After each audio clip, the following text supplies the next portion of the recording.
Good evening. This regular meeting of the Board of Trustees is being held on Tuesday, July the 20th. The meeting is to be called to order at the time is 6:03. Everybody please join me in the pledge. We have a student that'll lead us. Her name is Jennifer Sosa, and she's a 7th grader at Jane Hamburg School. I pledge allegiance to the flag of the United States of America and to the republic for which it stands, one nation, under God, indivisible, with liberty and justice for all.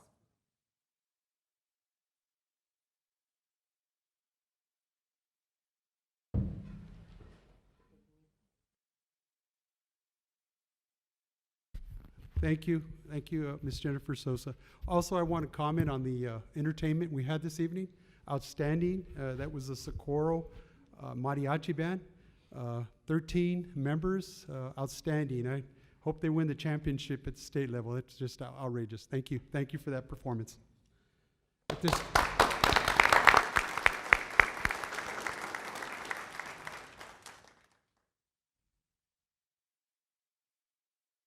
We're going to go ahead move to item 3, interim superintendent's comments. Thank you. President Morales, members of the board, and audience here tonight. This evening I have 2 items, beginning with our why. This evening I would like to highlight our incredibly impressive mariachi students. Today we have 3 outstanding mariachi groups to recognize for their outstanding talent and dedication. We had the pleasure of hearing one of those groups before the meeting. Thank you to Los Gavilanes from Socorro High School who gave a beautiful performance.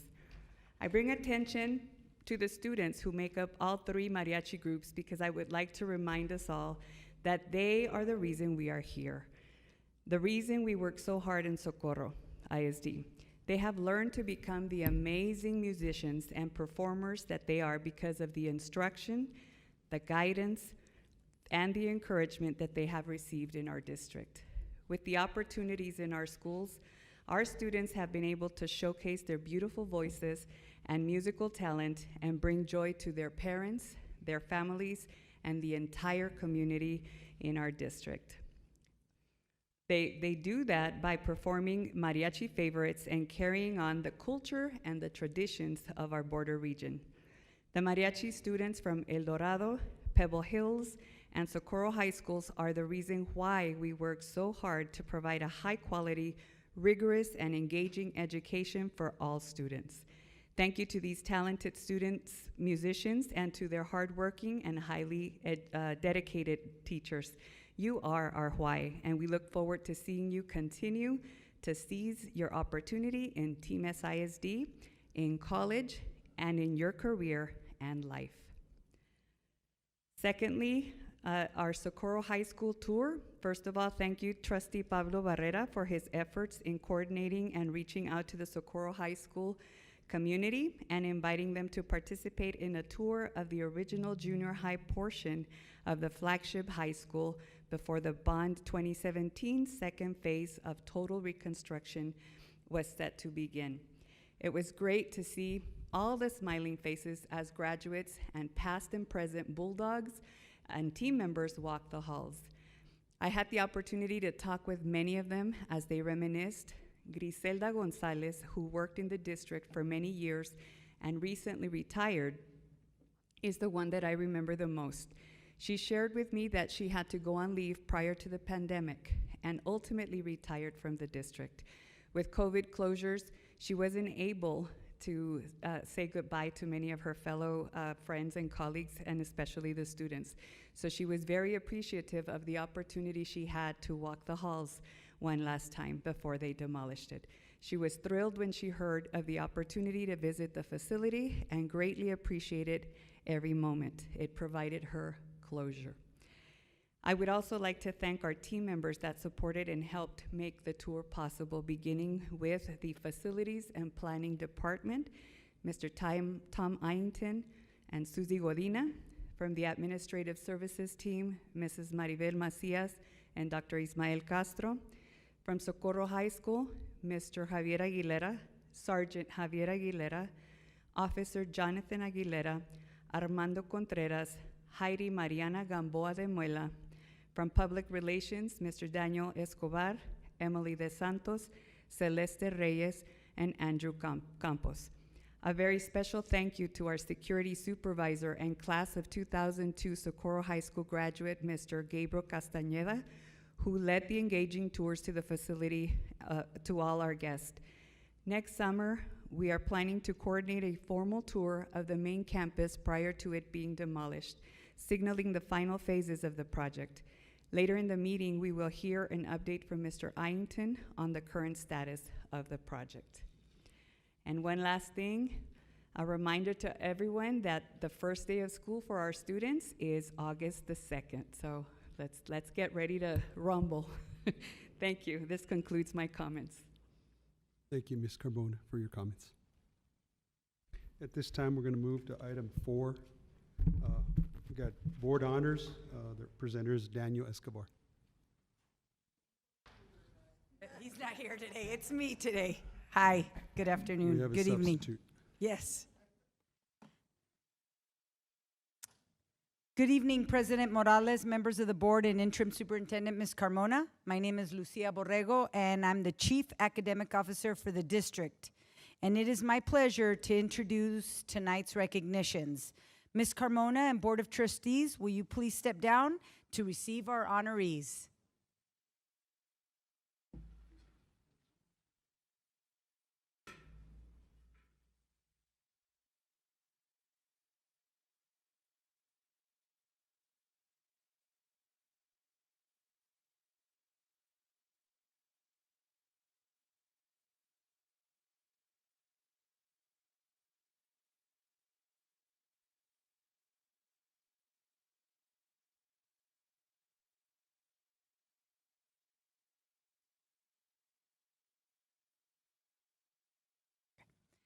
Our recognition this evening honors 3 Socorro ISD mariachi groups for advancing to the 2021 State UIL Mariachi Festival in Seguin, Texas.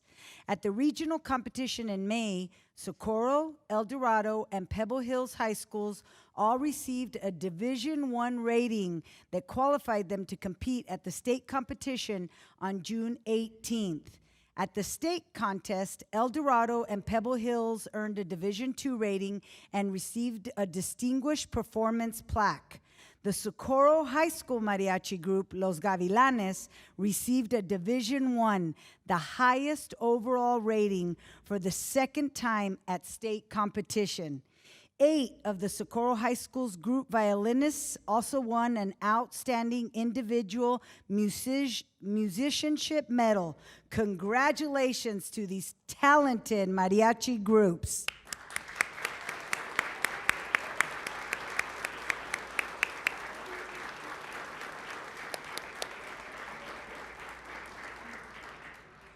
We're going to start with El Dorado High School Mariachi Azteca. Sherlyn Avalos.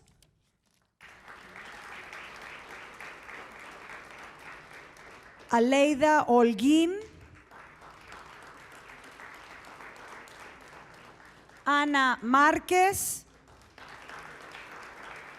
Ana Méndez. Sahid Palacios. And Wendelin Sosa.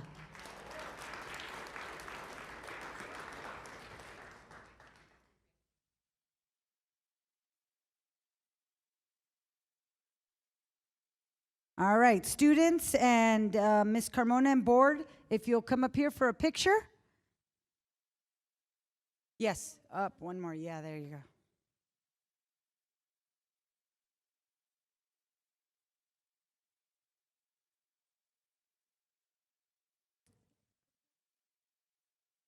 And this is El Dorado Mariachi Azteca.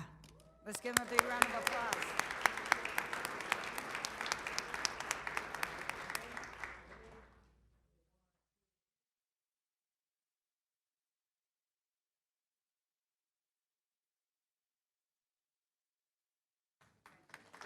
Congratulations to El Dorado Mariachi Azteca.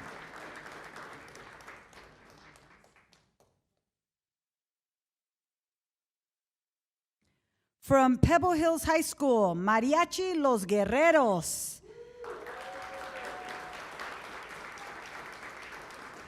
Ivan Arellano. Paloma Arellano. Ricardo Méndez. Ramón Rodríguez. Victoria Talavera. And their instructor, Mr. Sergio Ramos.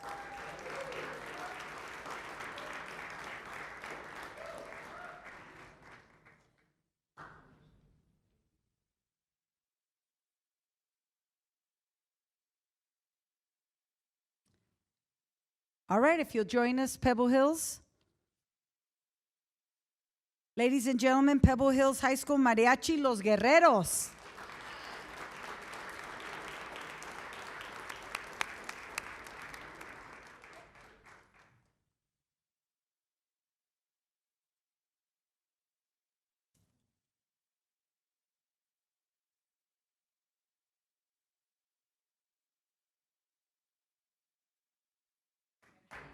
Congratulations.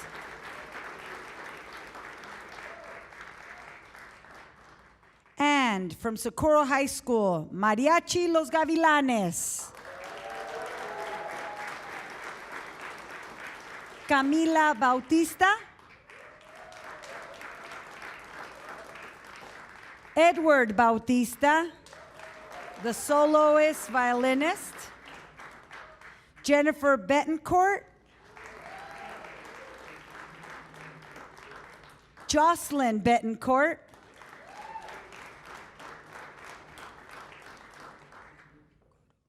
Christian Corojedo.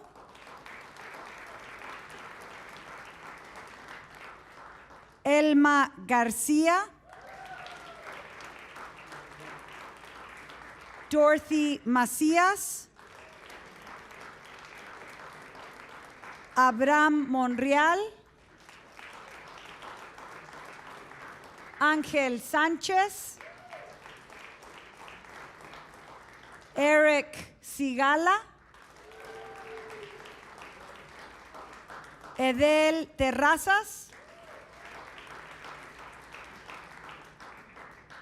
Jesús Torres. And Jesús Treviso. Ladies and gentlemen, the Socorro High School Mariachi Los Gavilanes.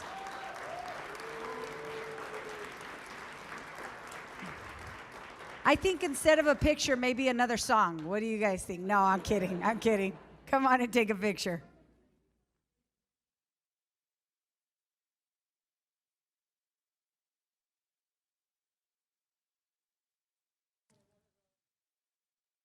So probably the taller ones. Taller, the gentlemen, the ones that are taller, yeah, up one more step. There you go. Yeah, there you go.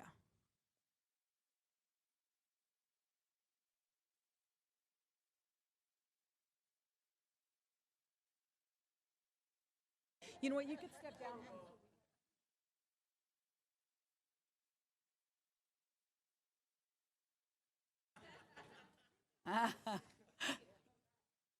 Oh, that's a nice picture.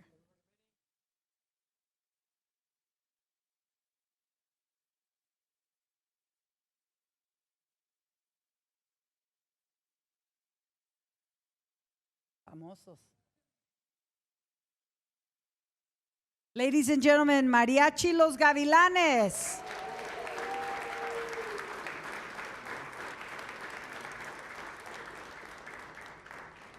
Let's see, I think one more mom, there we go. Oh, we'll do it again, are you ready? Ladies and gentlemen, Mariachi Los Gavilanes. Let's give them a big round of applause.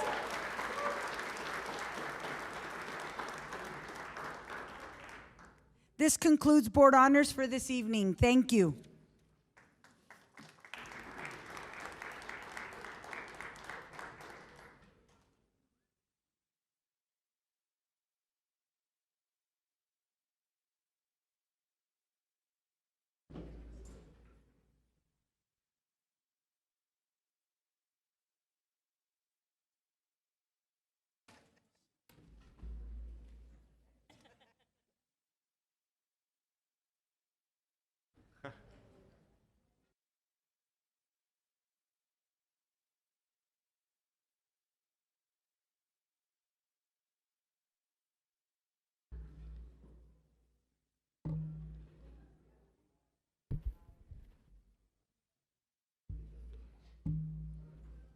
We're going to go ahead and move to item 5, open forum.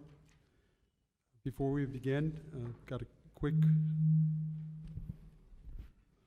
note. We greatly appreciate those individuals who have requested to speak to the board during open forum or in regards to a specific agenda item. By law, the board cannot take action upon it and discuss any item which is not posted on tonight's agenda. But we will give all presentations our consideration. We are also bound by certain time constraints in order to cover all the items on the agenda, and therefore we limit presentations to only 5 minutes. Thank you for that. Our first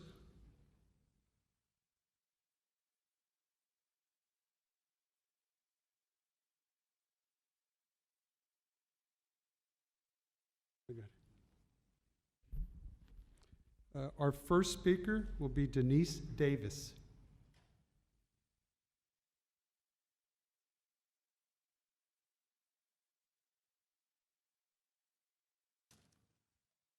Good evening. My name is Denise Davis. I am here representing a small army of individuals who have submitted that the new combo school in the Socorro East Lake area be named for longtime SISD employee Clarice Jones. Mrs. Jones began her career in Louisiana. As a young teacher in her 20s, she was known to shake things up. The late representative and civil rights activist John Lewis said, "Speak up, speak out, get in the way." Always one to speak her mind, she brought light to the unjust treatment of those of the less affluent individuals in her class and fought for the equitable treatment of all students, thus beginning a long career of fighting for the underserved.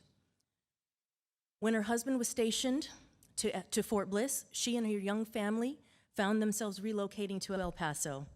Picking up her career where she left off, Mrs. Jones worked in parochial schools, schools in the El Paso School District, as well as schools in the Isleta District, before moving on to the Socorro District, where she remained until she retired in 2016. Mrs. Jones spent nearly 50 years as an educator, with more than 45 years in the Socorro District alone. Being an educator was one of her greatest loves. In fact, she still speaks with fondness of her days in the schools. As an educator, she served the community as a teacher, assistant principal, and principal, not to mention a motivator and champion at various Socorro elementary and middle schools, and was highly regarded, respected, and loved by nearly everyone she encountered. Mrs. Jones touched the lives of thousands of individuals, many thousands. Some of the youngsters she taught are now educators, principals, and administrators themselves. Not only is she the mother of 3 amazing children, she was also the loving wife of a career military veteran, as well as a thoughtful, caring, humble coworker, partner, and leader. Her impact was felt at H.D. Hilly, O'Shea Kelleher, Clark, and Sanchez schools, just to name a few. As the assistant principal at O'Shea Kelleher Elementary School, she and her colleagues led the school to an impressive increase in test scores, and the principal at the time, Susan Finch, attributed much of that success to Mrs. Jones and the other AP, Joyce Zarowski. As the principal at Walter Clark and Salvador Sanchez middle schools, Mrs. Jones led those schools to exemplary ratings, consistently exceeding performance goals. Malcolm X stated, "There's nothing which can be the passport to the future except education." I can think of no one that believed in the children more than she did.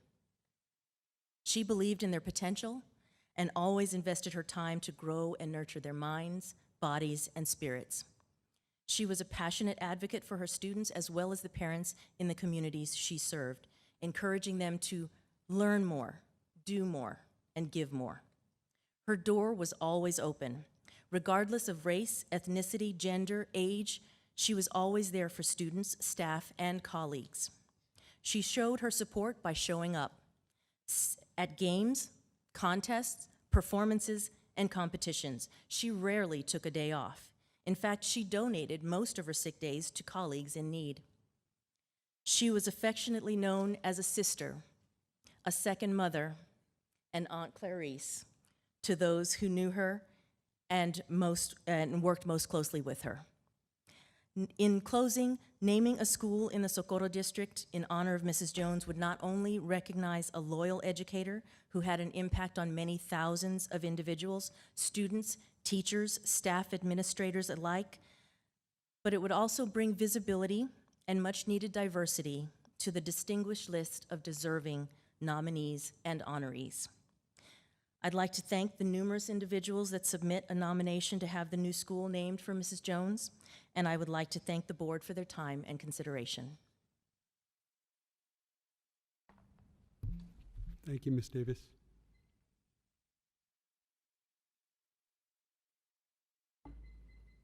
Our next speaker is Tommy Hill. Tommy's got 2 items he'll discuss. We'll have them back to back. That's okay. How you guys doing? It's good to see everybody back. Okay, this summer, I've had the pleasure of doing a summer job. We've been driving Mercedes-Benz buses, Cetras.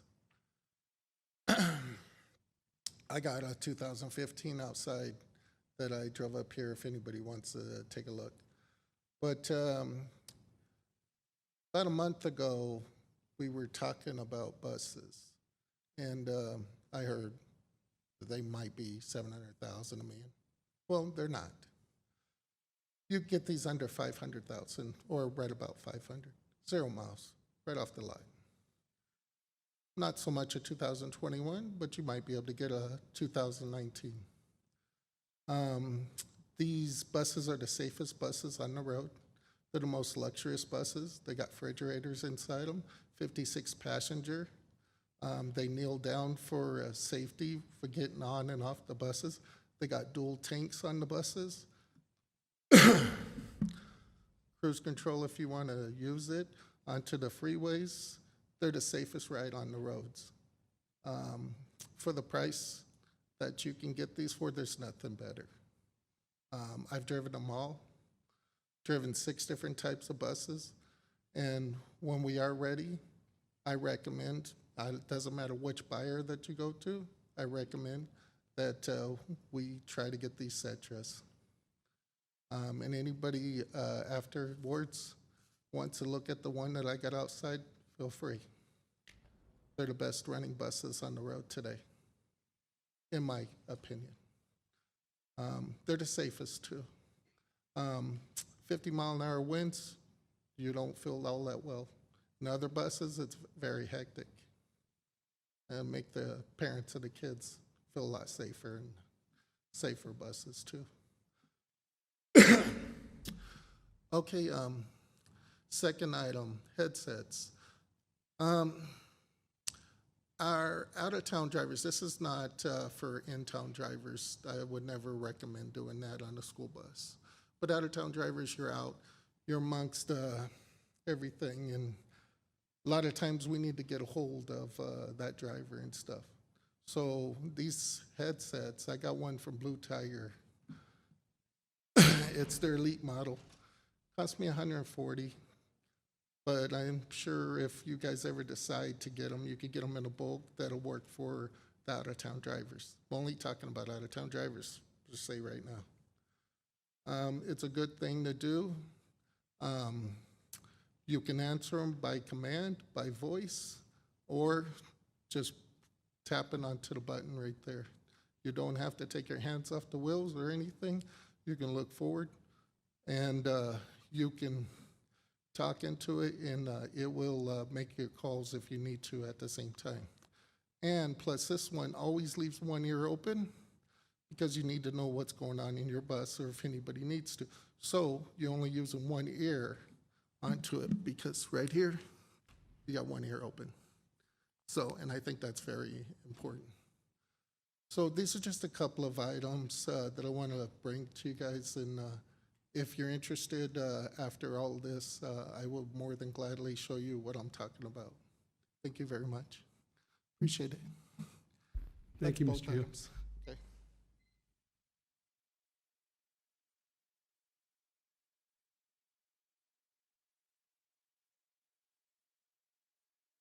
Our next speaker is Armando Rodriguez.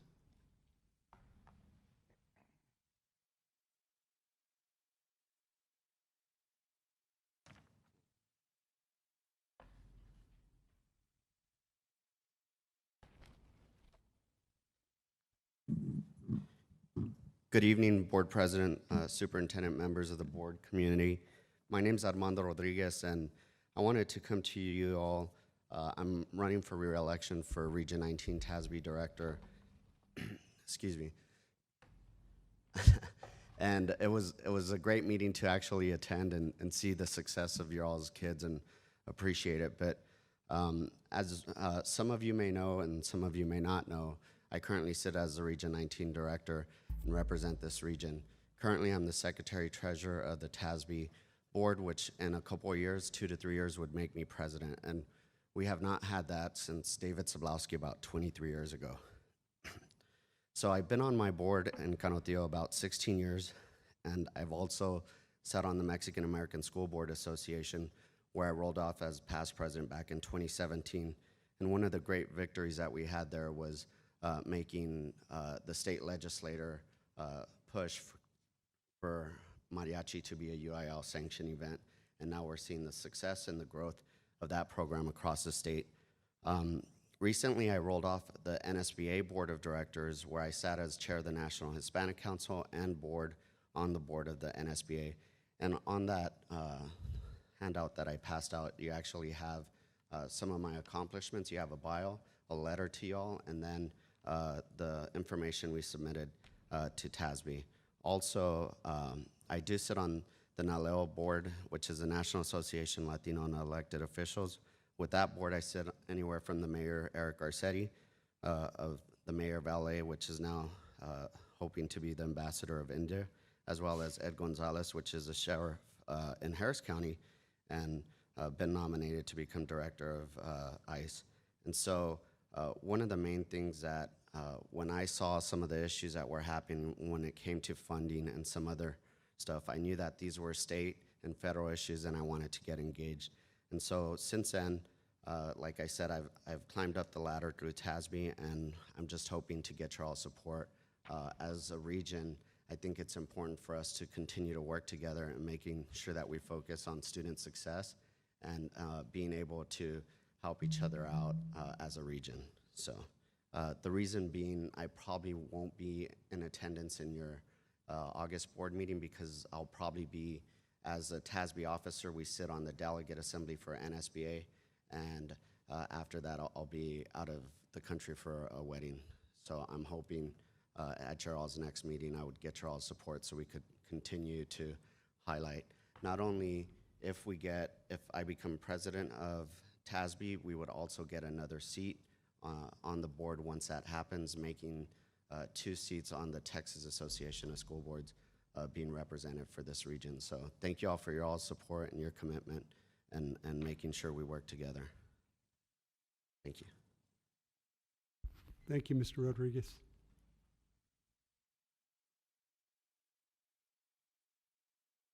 We're going to move to item 6, public hearing A 2021-2024 ESSER III federal grant public hearing.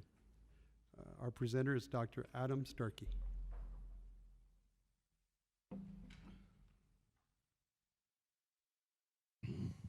Good evening, President Morales, members of the board, and Mrs. Carmona. It's my pleasure to come before you all tonight for this public hearing and to present you all the ESSER III stakeholder feedback results and the 2021 through 2024 ESSER III plan that we have worked to come up with based on feedback, based on needs assessments and other types of study over this summer to ensure that we will be moving forward and using this funding properly to combat any and all pandemic impacts possible. Okay. The first thing that I'd like to do is summarize our stakeholder consultation activities through ESSER III. Okay. Want to say several activities were undertaken to obtain input on the uses of ESSER III funding, and some components relating to addressing learning loss, social emotional considerations, safety were also included as a portion of our back to school plan meetings that Mrs. Macias and Mrs. Carmona, other members of cabinet headed up, that we were a part of through that time period. With respect to ESSER III, this slide shows the places that we went where we specifically discussed ESSER and gained feedback in meetings, including here today. And as far as our survey, from the 10th of June to the 25th of June 2021, we conducted a survey in which stakeholders had an opportunity to provide input on our highest priority needs. Now, the way that the survey was constructed was to elicit feedback on allowable ESSER III activities as established in federal and state law. An example is that the ESSER III law says that we must address learning loss.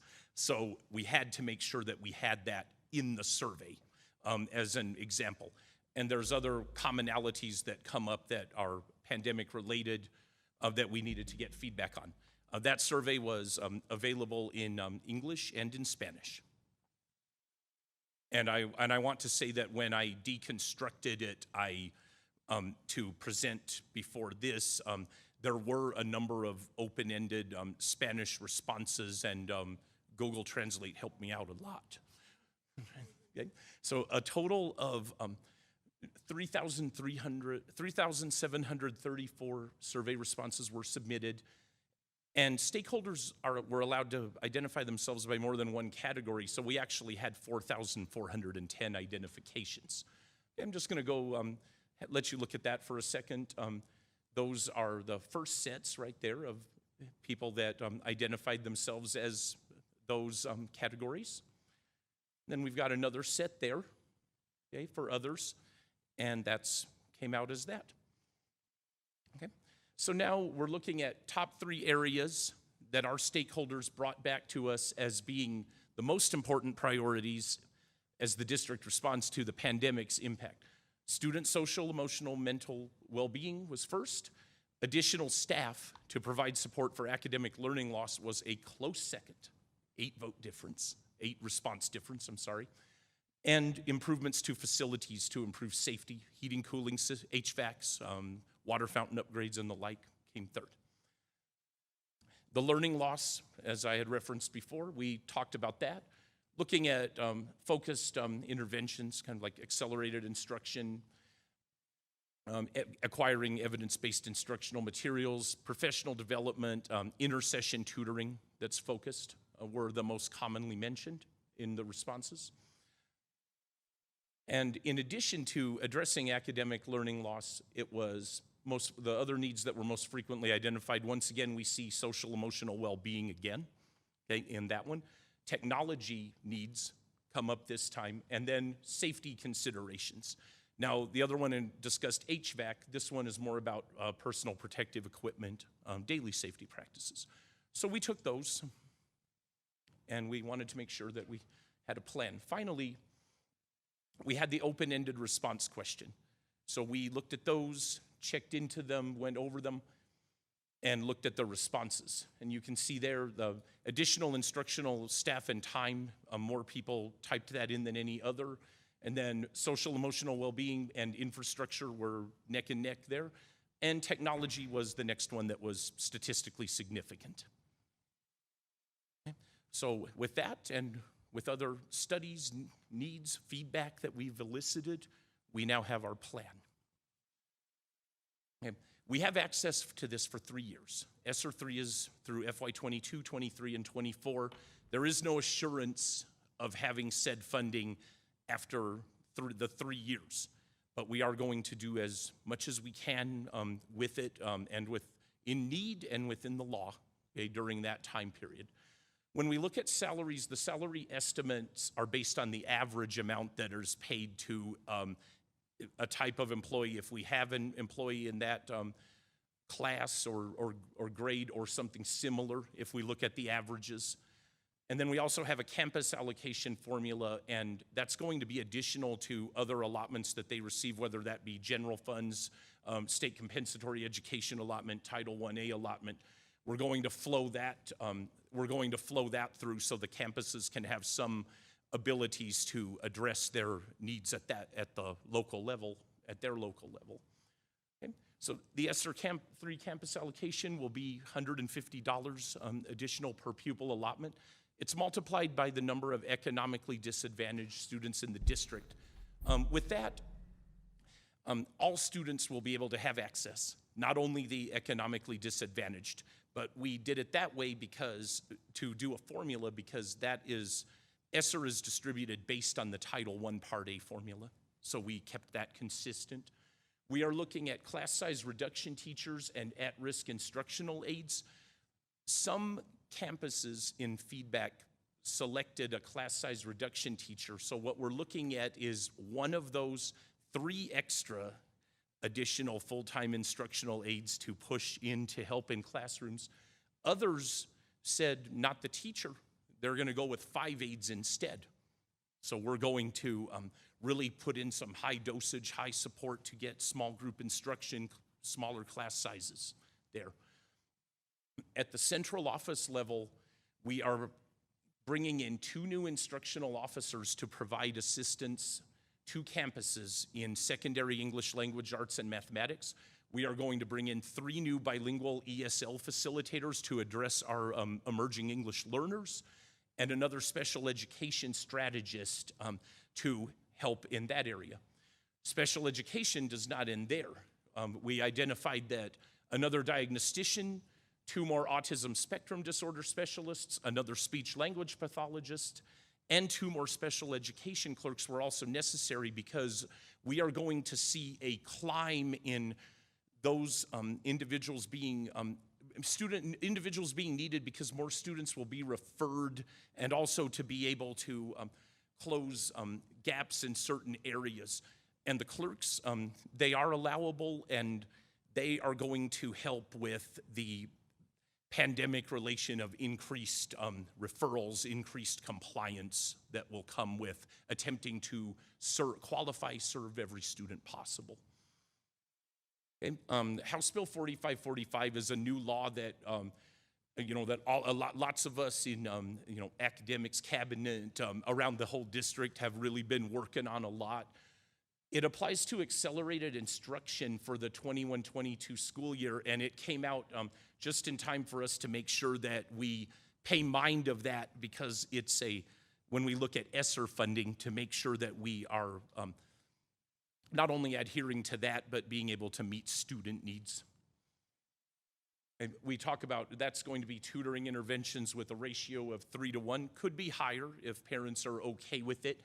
So we want to support that with like extra duty pay, instructional materials. And also there's going to be changes with master scheduling as a result of needing to go through and make sure that these tutoring groups could be done during the day. There's going to be quite a bit done after school, before school, intersession, things like that. Don't get me wrong, we're going to have that stuff. Okay, but during the day we're trying to get more, so we will be looking at upgrading our master scheduling system, allowable through ESSER. Okay. Social emotional needs are very important. We are going to get an additional guidance and counseling coordinator. We are looking at additional counselors in the elementary and the secondary levels. We are looking at a master social worker, 12 more CIS coordinators, 5 more juvenile truancy case managers. That one's interesting to note because right now there's 1. Okay, we're gonna sextuple that and make it 1 per feeder pattern. Okay, re-engaging students. Okay. We're also looking at hiring more nurses, 1 per feeder pattern, so they can provide some more support. We know the pandemic isn't over. These things are still important, although we've come a long way from where we were a year ago. Child nutrition services workers we're going to add at each campus because we need to be able to assist with line efficiency, point of service, social distancing, and the like. Custodial staff, we're on infrastructure safety now. Custodial staff, we're hiring 1 per campus in some way, in some more than 1 in others. That's pandemic-related cleaning needs. We need to disinfect and sanitize. We can't just clean. Okay, like my wife says, no, you can't do it como sea, Adam. You have to do it better, okay? All right, you can't do it, all right? So that's what we need extra people to do in the schools, okay? Right, and also social distancing. We're back on buses. We're getting 45 more so we can maximize social distancing on ridership. Mrs. Macias and Jackie Gutierrez actually helped us to study that to know that that's how many we needed. Okay. Mr. Iington is going to begin with his team on HVAC system upgrades, $10 million across the district to make sure that we have our purification, filtration in our heating, cooling systems. The water fountain upgrades, we're committing $1 million. See how far we can go. I personally cannot wait to fill one up with that sensor thing. I don't think I've ever actually done that. Okay, but we need that for the safety of all. Technology. Instructional technology specialists, they pair with our instructional officers in academic services. We're going to bring more. Technology has gotten huge. Library aides, we have some right now. They do general library duties. You know, you're the ones we all know. We're also going to use the new ones to be first responders on technology in the schools. They're going to be so they're going to have half where they do that and half where they also provide small group instruction to students as their counterparts that exist now will. But they're under technology because they are going to be first responders in the schools to help the librarians do so. We went from 20,000 devices to 60,000 in the past year as per Mr. Reyna. I saw a lot of that myself with all the Title I ones that I approved, so we know we've got tons of them. We need more technicians to keep that going, keep that running, make sure that we get more out to schools, because we want to make sure that although we are not in virtual learning anymore, technology is a tool that will never leave us, and we have much inventory and much assets that we must maintain to maximize student learning. And finally, kind of going back to the mastering, scheduling, data systems for tutoring, other instruction progress, we're going to get one extra software engineer to make sure that all of the things that we have to watch now that are related to the pandemic, that we can go forward with having new systems in place and add to the others that we already have that are taking care of so many things for us. Okay, now I want to return here to ESSER I. ESSER I was one that we got last year. I want to say that we've expended a fair amount of that. We have 2 years to do that. We have a little bit of money left there. And what we wanted to do with that one was spend it out this year to get some more nursing assistants, get some campus assistants that will help with monitoring and social distancing safety, take care of the PPE need that was mentioned that wanted to be continued. We've done that. We want to keep going. And we talked about the custodians as personnel, but what are those supplies for cleaning, disinfecting, and sanitization? We're going to finish those out with ESSER I.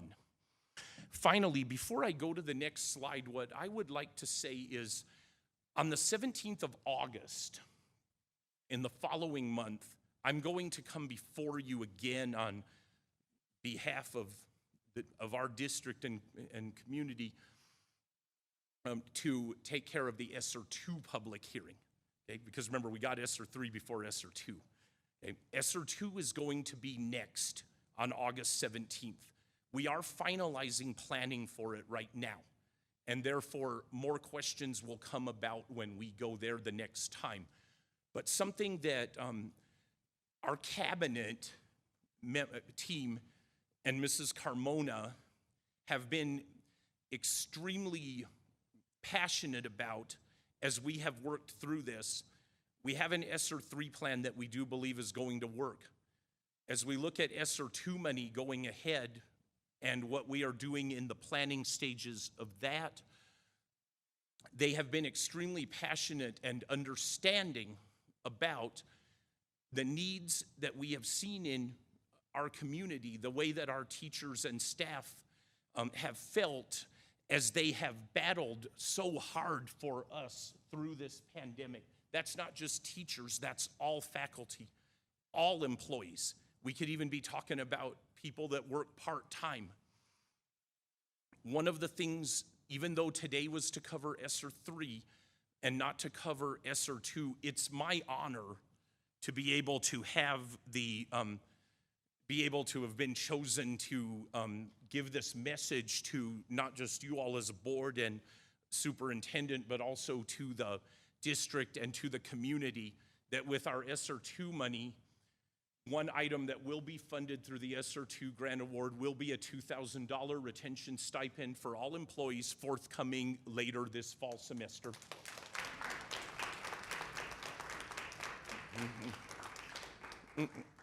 And more will be discussed on that on August 17th as we have our full ESSER II public hearing. But at this time, we are happy to take questions as a public hearing on the ESSER III plan and the feedback that we have presented to you.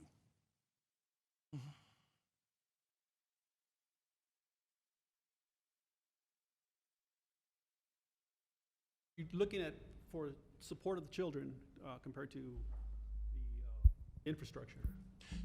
Support of the children compared to infrastructure, it's No, well, there's a separation. You put down a lot of staff here for a new technology dude, which is fine, but where are we short already in the classroom to help the children already? well, that would be where we have all of our instructional aides, class size reduction teachers, the instructional teachers, the officers, those like that, even the instructional technology specialists, Mr. Castellano. Actually, the percentage that, if I can tell you the percentage that's going to be used money-wise to address learning loss of all of the money that we have is approximately 2/3 of it, sir. One of the concerns that was brought to my attention is that we don't even have enough art teachers for the elementary schools. They're all jumping around back and forth.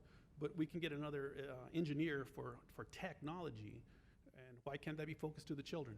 That's my question.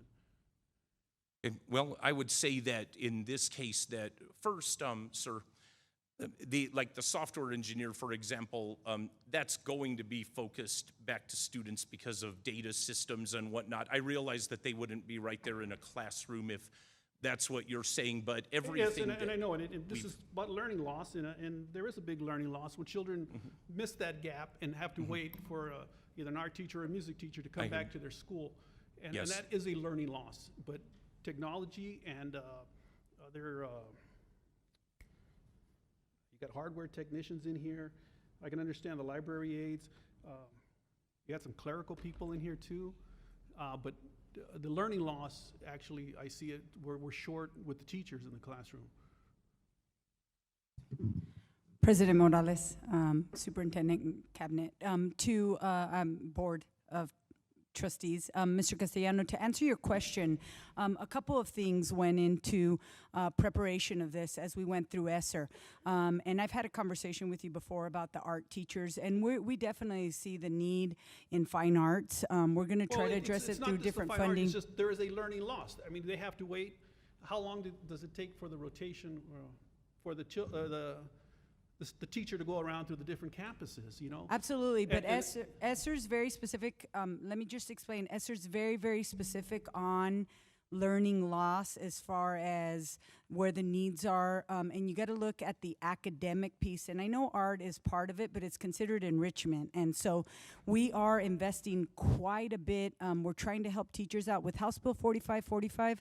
It's 30 minutes of acceleration per subject, per student. That's where we're bringing in the teachers, we're bringing in the teachers' aides, classroom reduction to help teachers in the classroom, because that's the number one focus, is to make sure that we are addressing the learning loss. I understand what you're asking, and we're going to address it with other kind of funding, but right now with ESSER III, what we looked at was immediate needs of kids' learning loss academically. So we looked at special ed. But an engineer is a learning loss. Well, it is tied to that, and I'll tell you how it's tied to that. The engineer is tied to that because a lot of data is going to have to be reported back to the state. House Bill 4545 states that there must be an acceleration plan for every student in 3rd, 5th, and 8th grade, a plan and a committee, plus any student who's not successful in the testing last year or the beginning of year assessments, there must be a plan of action. So we have to create, we don't have the manpower. ESSER came in before this House bill was passed. So But the they're in plan should have been conjunction. already focused on that, but apparently it wasn't. We're all like, okay, well, technology needs a little help over here, and I want that answered, Yeah, and so what I want to tell you, House Bill 4545, I don't know why they released ESSER III before ESSER II, but it is the legislature, and it is very clear in House Bill 4545 that we are to use ESSER funds for the implementation of House Bill 4545. Ms. Retana would like to Yes. address the fine arts piece for you. Good evening, President Morales, interim, Ms. Carmona, and the board members. So, Mr. Martinez, our fine arts director, and Ms. Prince, our assistant fine arts director, at the request of individuals, we created a needs assessment for the entire fine arts department. It took quite a bit of time because it took all aspects, from instruments to personnel to even programs that are available to help with learning loss in the fine arts. And so it went through several revisions, because it did take a lot of time, and we met with Dr. Starkey as well to look over it. And we even presented now, after 3 revisions, the final copy to Mrs. Carmona. And so now with that plan that has been established, I know that we're looking at those needs through the ESSER II funding. Okay?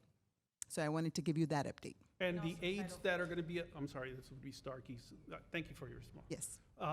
The aides, is it per campus, or is it like, how are you going to decide where they're? Every campus will get one library aide to address the needs that he was talking about. So we try to be uniform all the way across the school district. So the aides is one campus. The only difference that you're going to see where some campuses preferred classroom reduction teachers over instructional aides, so they got more teachers and then less aides, and a lot of it was due to capacity. Even though they wanted classroom size reduction, we couldn't put them in that because they don't have capacity to do a classroom size reduction, so that would mean another 5th grade class or another 3rd grade class. But every school has access now to additional teacher aides, or? Yes, sir. Every single school and a lot of them. Yes, sir. Okay. Okay. Fine. And I want to add one more thing, just to give you peace of mind, because we try to look at the whole child, and it's so important, is that what Ms. Retana said, we're going to look at it in ESSER II, but Dr. Starkey and I have also been working very diligently at Title IV funds as well, where we're going to try to help in that aspect as well, because definitely we know that it's the whole child and it's across the board.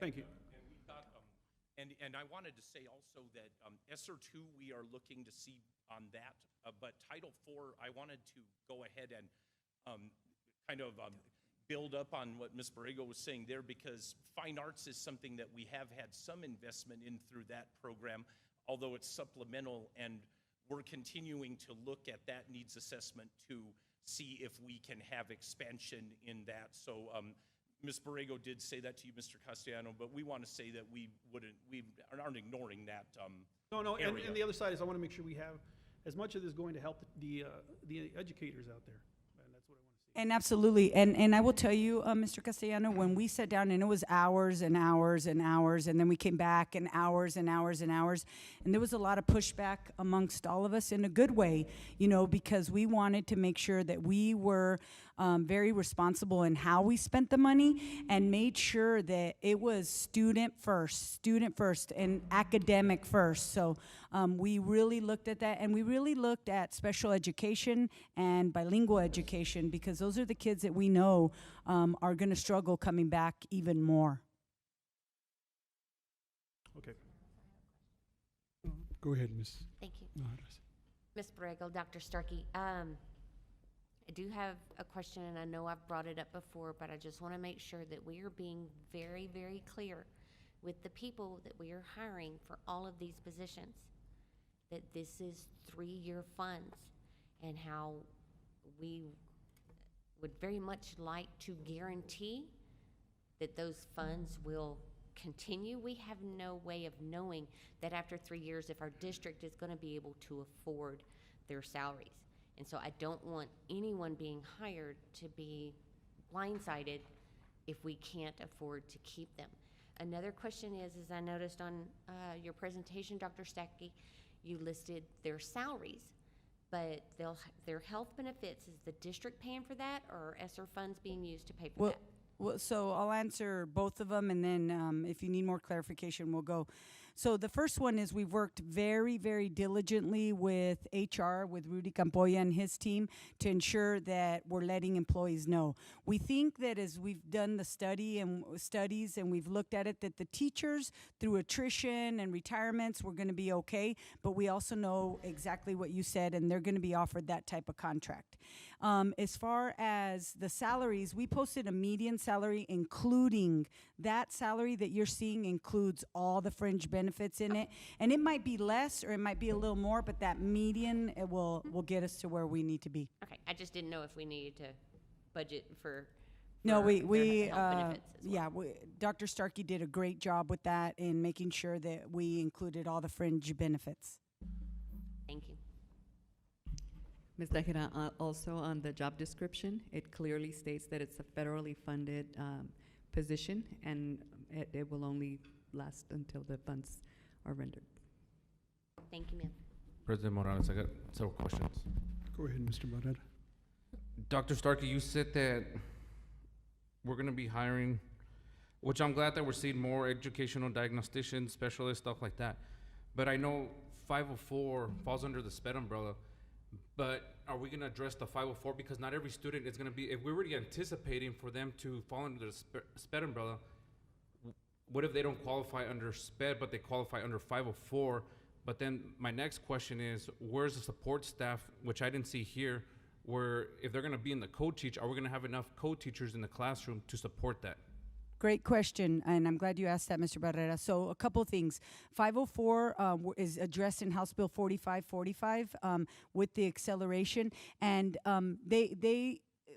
student identified at 504 it's not truly a co-teach, but we are going to give them support with those instructional aids because we talked about that. So those instructional aids that are going in the classroom, even the classroom reduction is going to help with those students because we know we're going to see quite a bit of kids that don't qualify for special ed but will be qualified for 504. And then I also know that under SPED,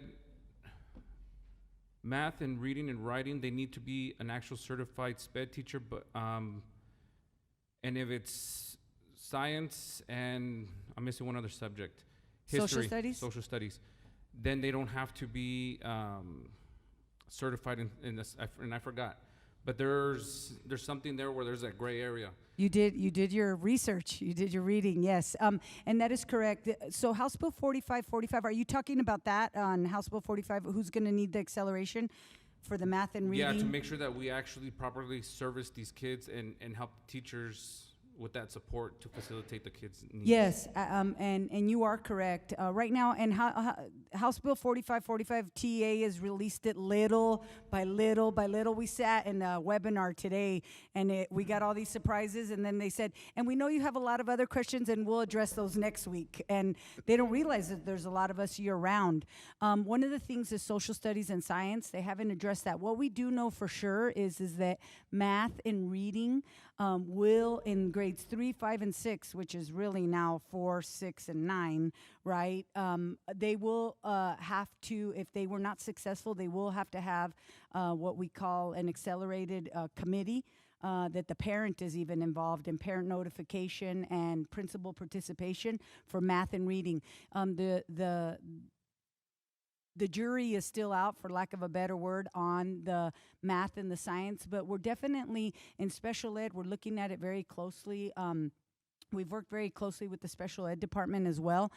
Originally, we were just going to use strategists, and then we realized that we needed, let's say, for example, autism specialists, because we know our students who have autism, they are really going to struggle coming back to school because they are so used to routines and rituals, and so we know we're going to need more assistance in that area. Well, we wanted to, we could have used 100 people in special ed because that's a vulnerable population. We've definitely taken into account on those kids that are going to need that extra instruction in the regular classroom, in a co-teach classroom, but also in our specialized units. Okay. Yes, sir. Are there any other questions? Last question. Mr. Guerra? Dr. Starkey, can you go back to the last page? The one item that states funded to the ESSER Grant 2 award will be $2,000 retention stipend for all employees. It will be forthcoming during, don't change it.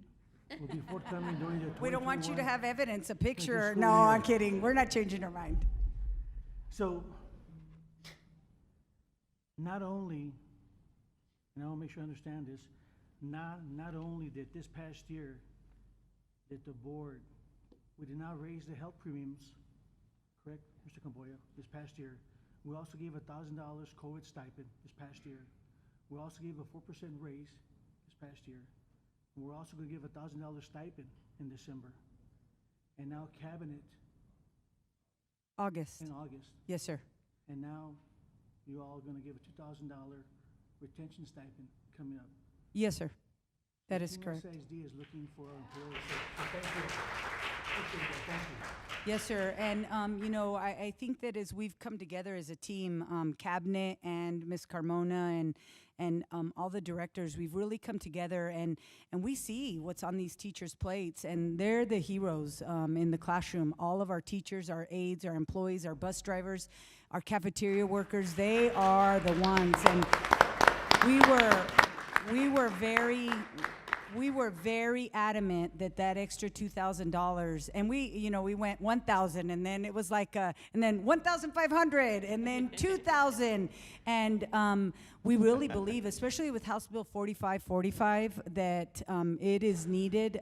These teachers deserve it for what they did already from home on the computer remotely, and what they're going to be expected to do that the legislature is asking us to do. So we thank you for your support in that, and I know our community, our Socorro ISD community, is deserving, and I know they're going to be grateful. We've been doing training all this week and last week with Sky coaches and WIN teachers, and they're so grateful to be back. So it's good. They're gonna have a huge smile if this is being recorded and they're watching. I'm sure word is spreading as we speak. Thank you all. Thank you. Mr. Nahara, go ahead. Mr. Got Blanco. another question? Just a quick question. Did we meet the requirements for the public hearing? Because it seems we went right into questions.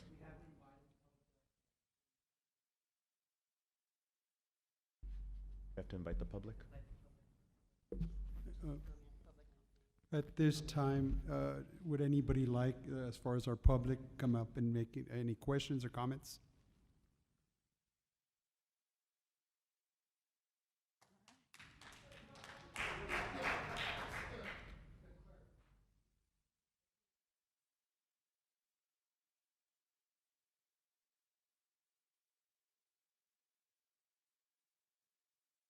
$15th, right? Am I correct there? I'm just asking. They So need to answer, not the there's board. gonna be $1,000 stipend on December 15th too? And plus a $2,000 retention? Or I want to be, So we already got one stipend, you're right, right? Now we're going to get the second stipend In that the board December. approved in August. okay, August and then August, right? December. Is that correct? So. Okay, so the stipend that was for COVID-19, that was from the 2021 school year, so it was paid last school year. The 4% board-approved raise and the 1,000 one-time payment, that 1,000 one-time payment will be paid in August. For mid-month employees, it will be August 15th. For monthly employees, it will be the end of month. The $2,000 that they're mentioning here We're going to discuss when that will be paid. We don't know yet.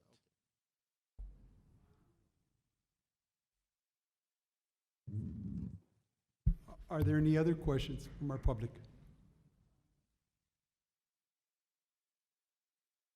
This concludes our public hearing.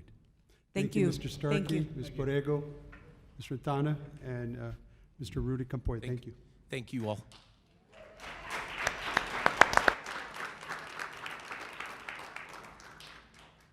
Our next item is district reports.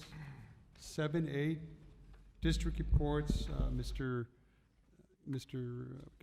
Ianton will present. I'm sorry, facility reports. Mr. Ianton.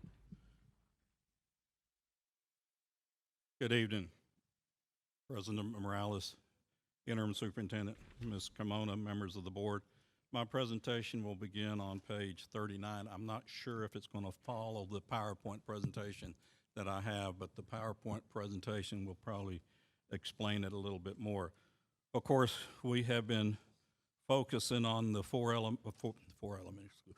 high schools to get them ready to start school here in about 10 days, August the 2nd, and then actually prepare for the teachers coming in on July the 26th, next Monday. Socorro High School, we have been working hard and fast on that project. A lot of the inspections have come through and have passed. In fact, tonight we had the fire marshal there this evening at 5 o'clock doing some final inspections in order to get approval on that. I signed off on the elevator today. We have a functional elevator in M. The guys that have been out there working are really pleased to see that. So we have the elevator up and running and working. We've enlisted transportation people. Somewhere, I can't, anywhere from 16 to 18 of the transportation people have been helping M&O move stuff into the building, the teacher stuff that has been stored in the existing facility. So we have been doing that the last 2 days. They worked last night till 8:30, and in fact, before they had the elevator up and running, if you remember the old fire chain where they pass a bucket down, they actually had a train going all the way up the stairs, and they were passing boxes down up the stairs in order to get them dispersed. But now we got an elevator, so that should make it a little bit easier.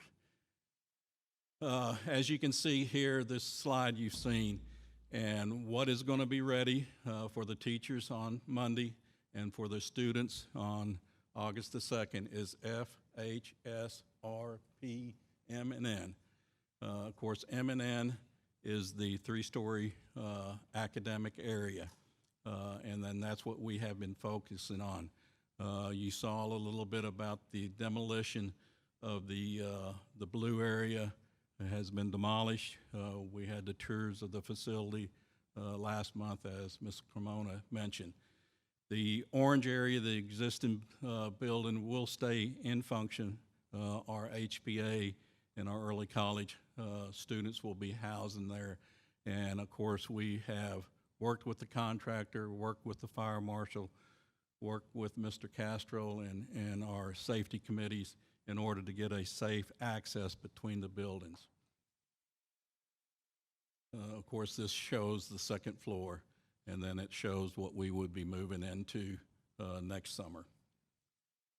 These are some of the areas that are completed: the culinary arts, the automotive lab, the science lab prep rooms on the various floors, the law enforcement courtrooms, the view of the cosmetology, and then you look at the main hallway from the second level looking down through the main corridor.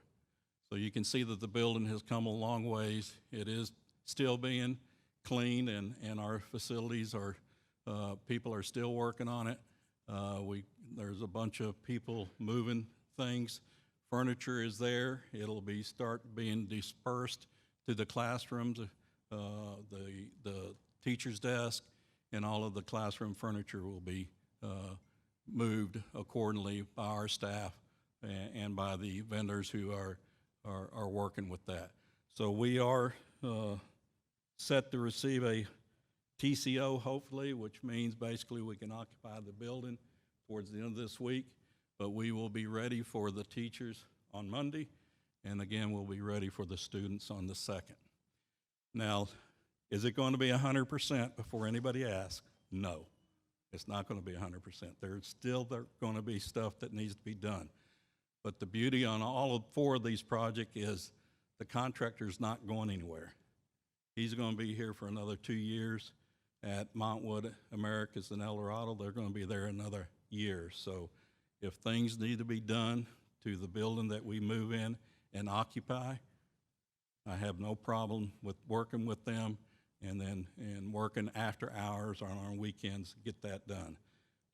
Yeah, it's going to probably miss some projectors, might miss some whiteboards, but is it will be able to be used for its intended purpose to teach kids? Yes. It's nothing like we've ever, we've had this happen in the past. What was it, 2 years ago, almost 3 years ago, Cactus Trail. We were there Friday evening, all day Saturday and Sunday, moving teachers in order for them to open school on Monday. Would we like to do it better? Why, of course. But it's construction, and they'll take every bit of the time in order to get it done, and we have to work around entity that provide the inspections and the fire alarm passage and things like that. Life safety is the main concern of mine. I would not stand up here and say that we would open unless those are all met, and those are being done as we speak on all of these projects. As you can see, there's the demolition of the old junior high school, and then we're prepping the floor tile or for the floor tile in the cafeteria. That's one area that might not be totally complete, but can we use the cafeteria? By all means. The kitchen will be probably a couple of weeks behind. COVID has not only affected construction, it's also affected meal service and us, the vendors supplying the meals and stuff. All high schools will have the same menu plan that all of our high schools will, that Squirrel has, whether they have a full-fledged kitchen or not. We'll be serving from our existing kitchen and transporting over to the new cafeteria until we get the kitchen up and running. Montwood High School. Montwood High School is coming along. We have had a lot of inspections done there. We're still working to finalize a couple of things. We are, everything in the green, I know it's a little bit small to see, but everything in the green is what we're going to be able to occupy this school year. And then the yellow and the orange is some of the areas that we will not. Now the orange area next to the yellow area, we will be occupying that area. And then this is some of the areas of the band room, the auditorium, how it's beginning to look.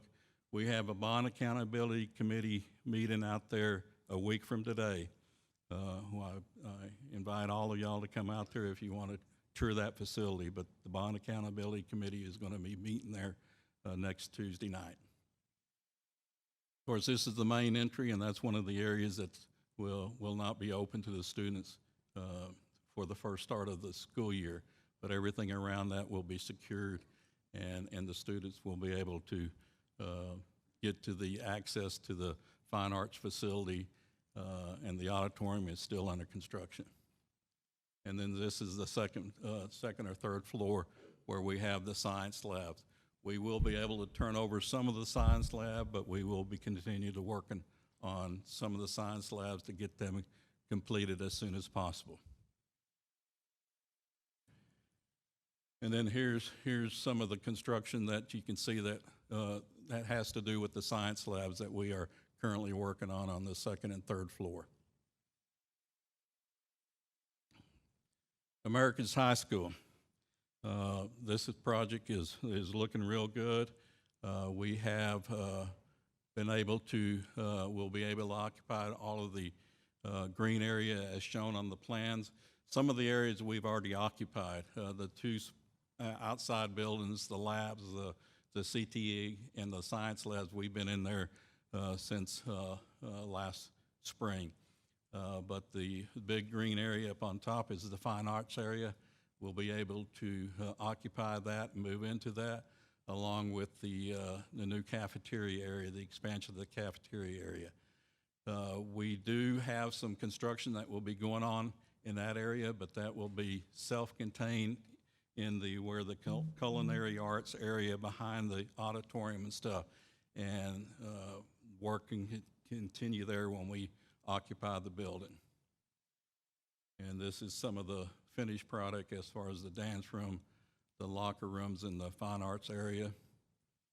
The dining room, it increased the capacity in the dining room into the corridor, and of course here's the entrance into the band room. And then this is the area that that will be under construction still, which is the culinary arts demolition and some of the additional fine arts demolition. And then this shows some more areas that will be turned over to the students on the second. Demo work in the science labs. El Dorado High School, all the areas in the green again will be accessible to students. We will be continuing to work on the kitchen and enlarging the cafeteria, not the kitchen, but the enlarging the cafeteria. And that's kind of in that yellow area, kind of in the center of the plan. And we are working on the air conditioning in the locker rooms. All that work should be completed.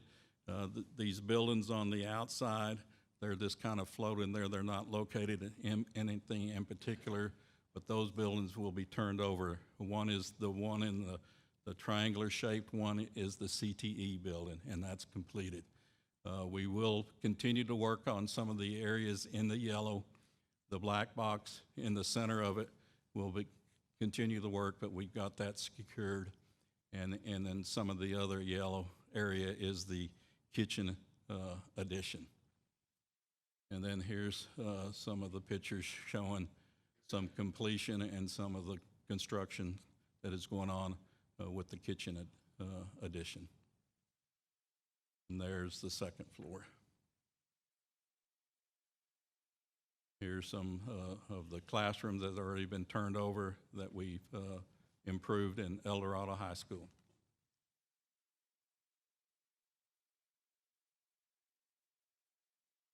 Okay, any questions on the high school before I move into the other project? Because I know that that's been a lot of y'all's concern.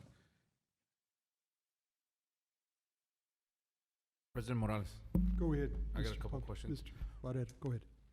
What are we gonna do as far as the cell tower that is there at Socorro High School? I mean, it's really close to the school. I mean, did whoever it's leased out to, did they ensure us that there's no harm or safety issues to our faculty, staff, and students? Yes, sir. That's our cell tower. We own it. It's ours. We lease it out to AT&T. That has been, we've contacted them and they have been involved with all of the buildings, design and everything, and in the location. So we're in communication with them. So eventually it's gonna be moved? No. That tower's gonna stay there? That's, unless we, That's the front of your school, you know, right? do what? That's the front of the. Well, it's yeah, it's Wow. kind of sort of in the front of the school, yes, down at one end. But right now it's under lease, and we've got a lease with it with AT&T. I don't know when it expires, but it's under lease. Some of the constituents that I've talked to, that's also been their concern. You know, the proximity is of concern to them, so that they just wanted assurance that nothing's gonna happen to them. You know, I know it's not a microwave or anything like that, but, you know, for the public and for the constituents, I mean, I personally don't like it there, and I think from what my constituents heard is, you know, I guess they would feel safer if it was moved, and I think I would feel safer just for the kids and students. And Yeah. I don't know, President Morales, I don't know if that's something that we can look into, potentially moving it, you know, for the safety of the kids. We've contacted them, and they've rest assured that it's no danger to the kids, but by all means, we can look at moving it. It's gonna be expensive, And know, did they but give you like hard copies ensuring like there's no? I'll have to go back and check that on my records, yes, sir. Okay. But from day one in the design, that has come up, and we've sent all the communications to them to discuss it and stuff. So it's been a part of the design work from day one. And then the other concern, and I think, Mr. Castellano, you can probably share the same sentiment here with me on this. The safety concern is the egress and regress in and out of Socorro High School, especially that it's on Rio Vista. That's going to be the main one. And when I look at it, I mean, I don't want to go into detail, but when I look it up, if somebody really wanted to do some damage, it's not hard to do something and make it hard for our first responders to respond to some type of emergency, even if it was just a simple emergency because of how narrow those lanes are. And the other question is, are we in communication with the city to see if they're going to expand that road to ease that and allow the emergency services in and out? Yes, sir. In fact, and the previous board and I had this discussion. We bought the land, and why didn't the city buy the land if they needed the right-of-way for Rio Vista? We've granted them an additional 40 to 60-foot right-of-way on our property to widen Rio Vista. That has been taken in consideration. So do we already have a plan in place in case something does happen there to control traffic, or should something happen? Because when I look at it through my set of lens, it's a choke point. It really is. Well, we've got 3 entrances there. They're easy to mess it up and make it hard for EMS to get in there. Yeah, well, we'll work with EMS on that, and but design-wise, it meets all of the other criteria that that we design for other schools as far as access and stuff. Evening, President, board members, Madam. So last week, sir, we had an opportunity to go down there. We did a walkthrough, and we have been in touch with TxDOT already. We've asked for a key to the traffic control lights there on the corner of Alameda and Rio Vista. We're waiting for an answer. And we are in communication with the city of Socorro with regards to practicing, looking into what an additional plan from what we're already going to do with regard to ensuring that that is an easy way in and out for first responders. Yes, you're correct. The roadway is very narrow. I know there are some challenges when it comes to moving even the school speed zones, and we've had that discussion already. I think there's even some input that wasn't very favorable from the Water Commission with regard to where we're going to place a crosswalk. Unfortunately, these are things that we still don't have definite answers to, but I can tell you that there is a plan in the works, and at least for my guys, ensuring a safe passage to and from the school in the event of an emergency, we are already prepared for that. And what about the buses as they exit? Because that's where they're going to be exiting is through Rio Vista. That is correct. So are your officers going to be present there to correct. assist them Yes, sir. getting out Yes, very sir. frequently? We anticipate approximately 30 school buses. It's not going to be a problem in the morning. It's going to be more of a problem in the afternoon because they all leave at the same time. And so, as a matter of fact, I have to get with Jackie so that we can do a dry run. It appears that half of them will go to Alameda and half will go north on Rio Vista towards North Loop. We want to time that because each school bus is required to stop, open the door before proceeding over the railroad crossing. So we want to time that and see what that might do. What we have to our favor right now is the offset as far as starting schools. By the time Socorro High School releases, IDEA will already be gone, Sanchez will already be gone. We may have residue left over, parents coming in to pick up children that might be doing after-school activities and whatnot, but we don't anticipate that we're going to have a large problem other than the backup those buses might create. Then if necessary, one of our recommendations is that we may have to change the flow for those buses. If we're granted the key for the traffic lights at the corner, it'll be a lot easier to get those buses out right away and then allow traffic to flow freely. Those buses are 38 feet in length, and 30 buses at 38 feet. That's a long line. And so we hope that we can do that. If it's necessary for us to stop traffic on Alameda so we can get those buses out, we will. But we want to do it with their best interests as well as ours in mind. And if we get that key, it just makes it that much easier. So we can keep traffic there for a little bit longer while our buses are out. Okay. Now, the other safety issue that I also have is because now that more kids are going to be coming out of Socorro High School and Sanchez, how are we going to take care of it? Have we worked out with the railroad company to ensure that the kids are going to be able to have a safe, and are we going to monitor that? How is that going to? Unfortunately, there is no actual schedule for when the buses or when the trains are going to be going through.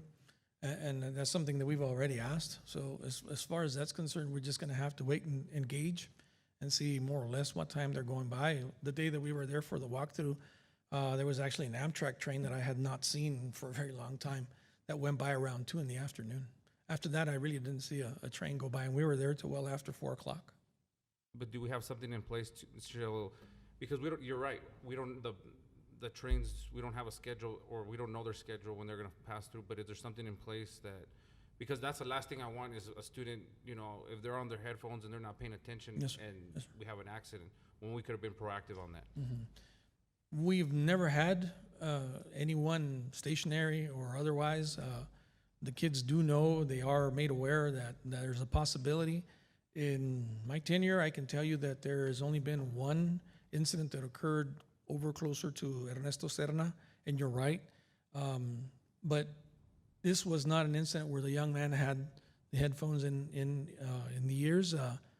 He actually tried to jump on, and it was unfortunate. He had some toes severed. That was a choice made by a young man who probably wasn't well in tune with the possibilities. But I'm aware, and I know that we tell them in our presentations that you don't do that. And it's unfortunate, but we don't have the resources to have someone there during that time.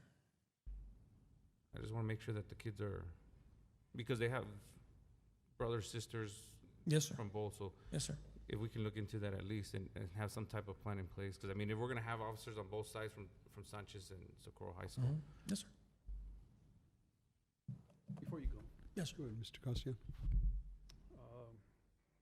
You mentioned controlling the traffic lights at Alameda. Yes, And have you worked it out with TxDOT, got an MOU? Because I know working with TxDOT, priority traffic is their roads first. They don't care about anybody. We don't necessarily have an MOU right now, sir. We asked because of the partnership we have with them. We work regularly with them on several projects, tickets, texting, and all those other programs that come up.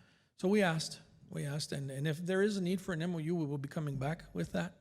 For right now, because of the sense of urgency and school starting up in 2 weeks, we're trying to have a handshake, if you will, type agreement in order to make this a reality. Yeah, and I would look into a little further. I know that they're going to look at, you're going to get complaints because you're going to stop the traffic. And I know when you were on Alameda, the entrance and exit was on Alameda, that was pretty quick. But yes, sir. Running 30 buses through a narrow road coming out on Alameda is going to stop traffic considerably. And if they start getting complaints, they're just going to tell you. I don't anticipate. They're going to tell you no. Yeah, I So don't we can anticipate. get ahead of that. That's. Yes, sir. No, I don't anticipate. I'm sorry.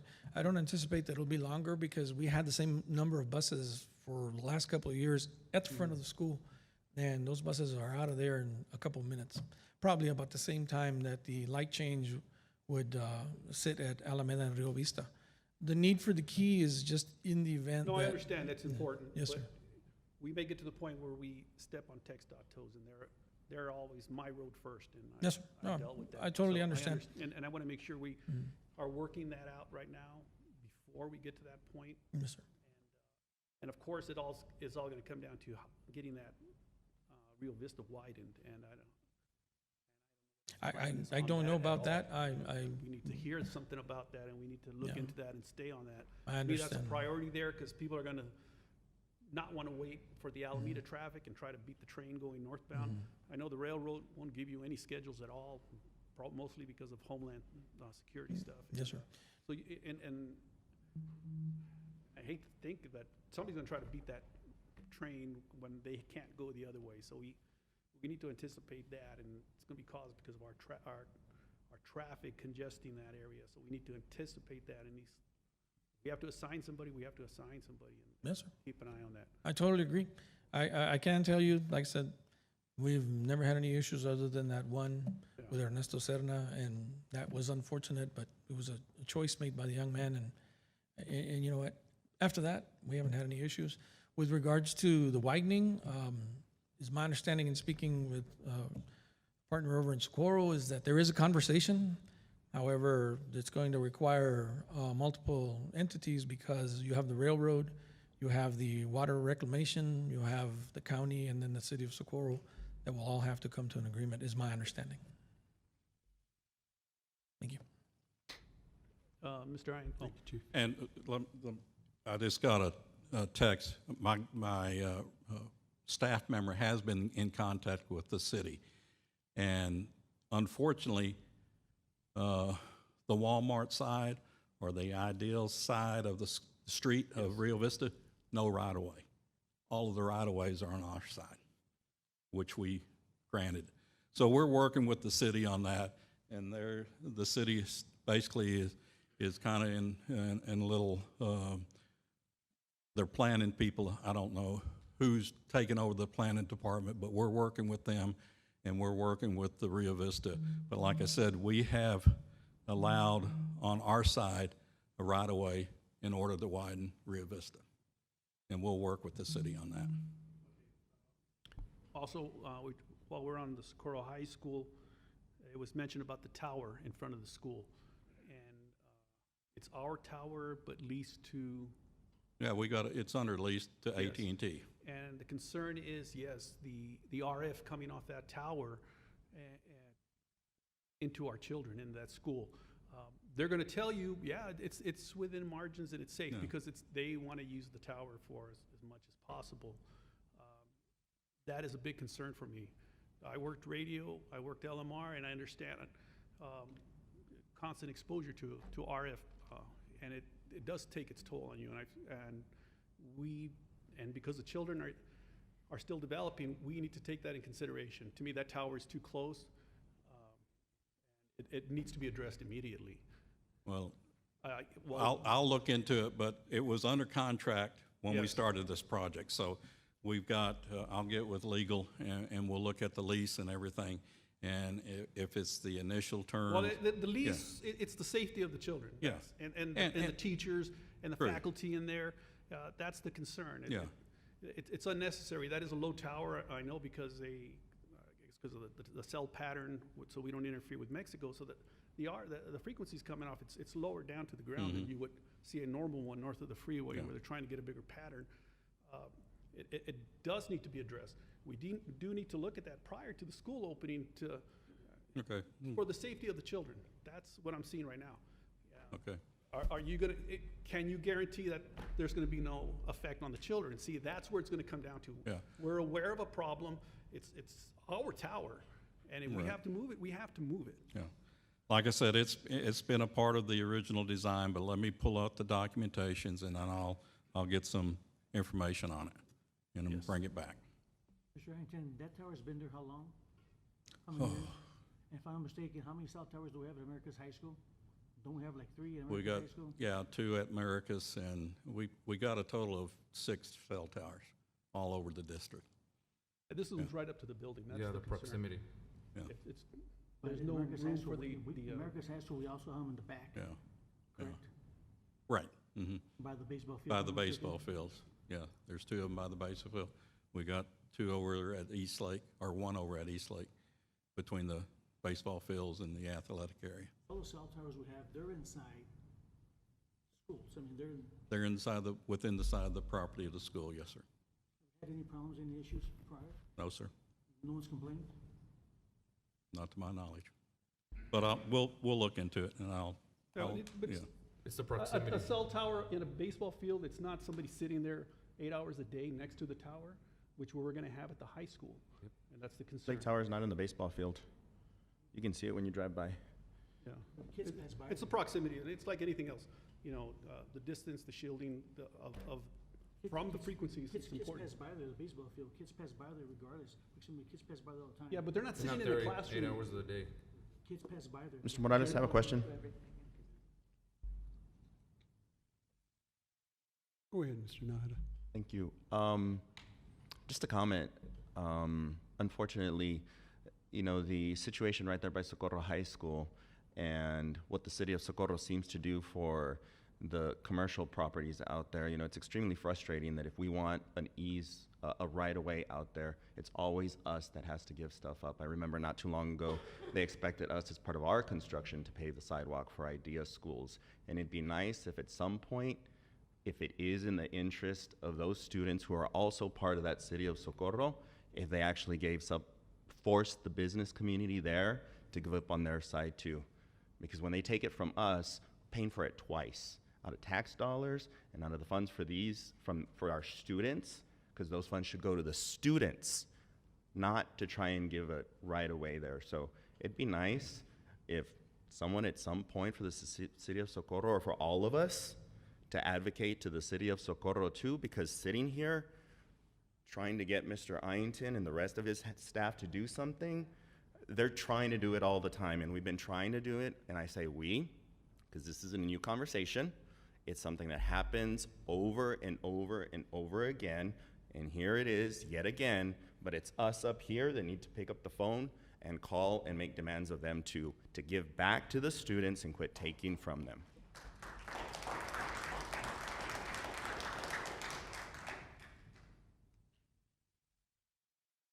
Okay. Thank you, Mr.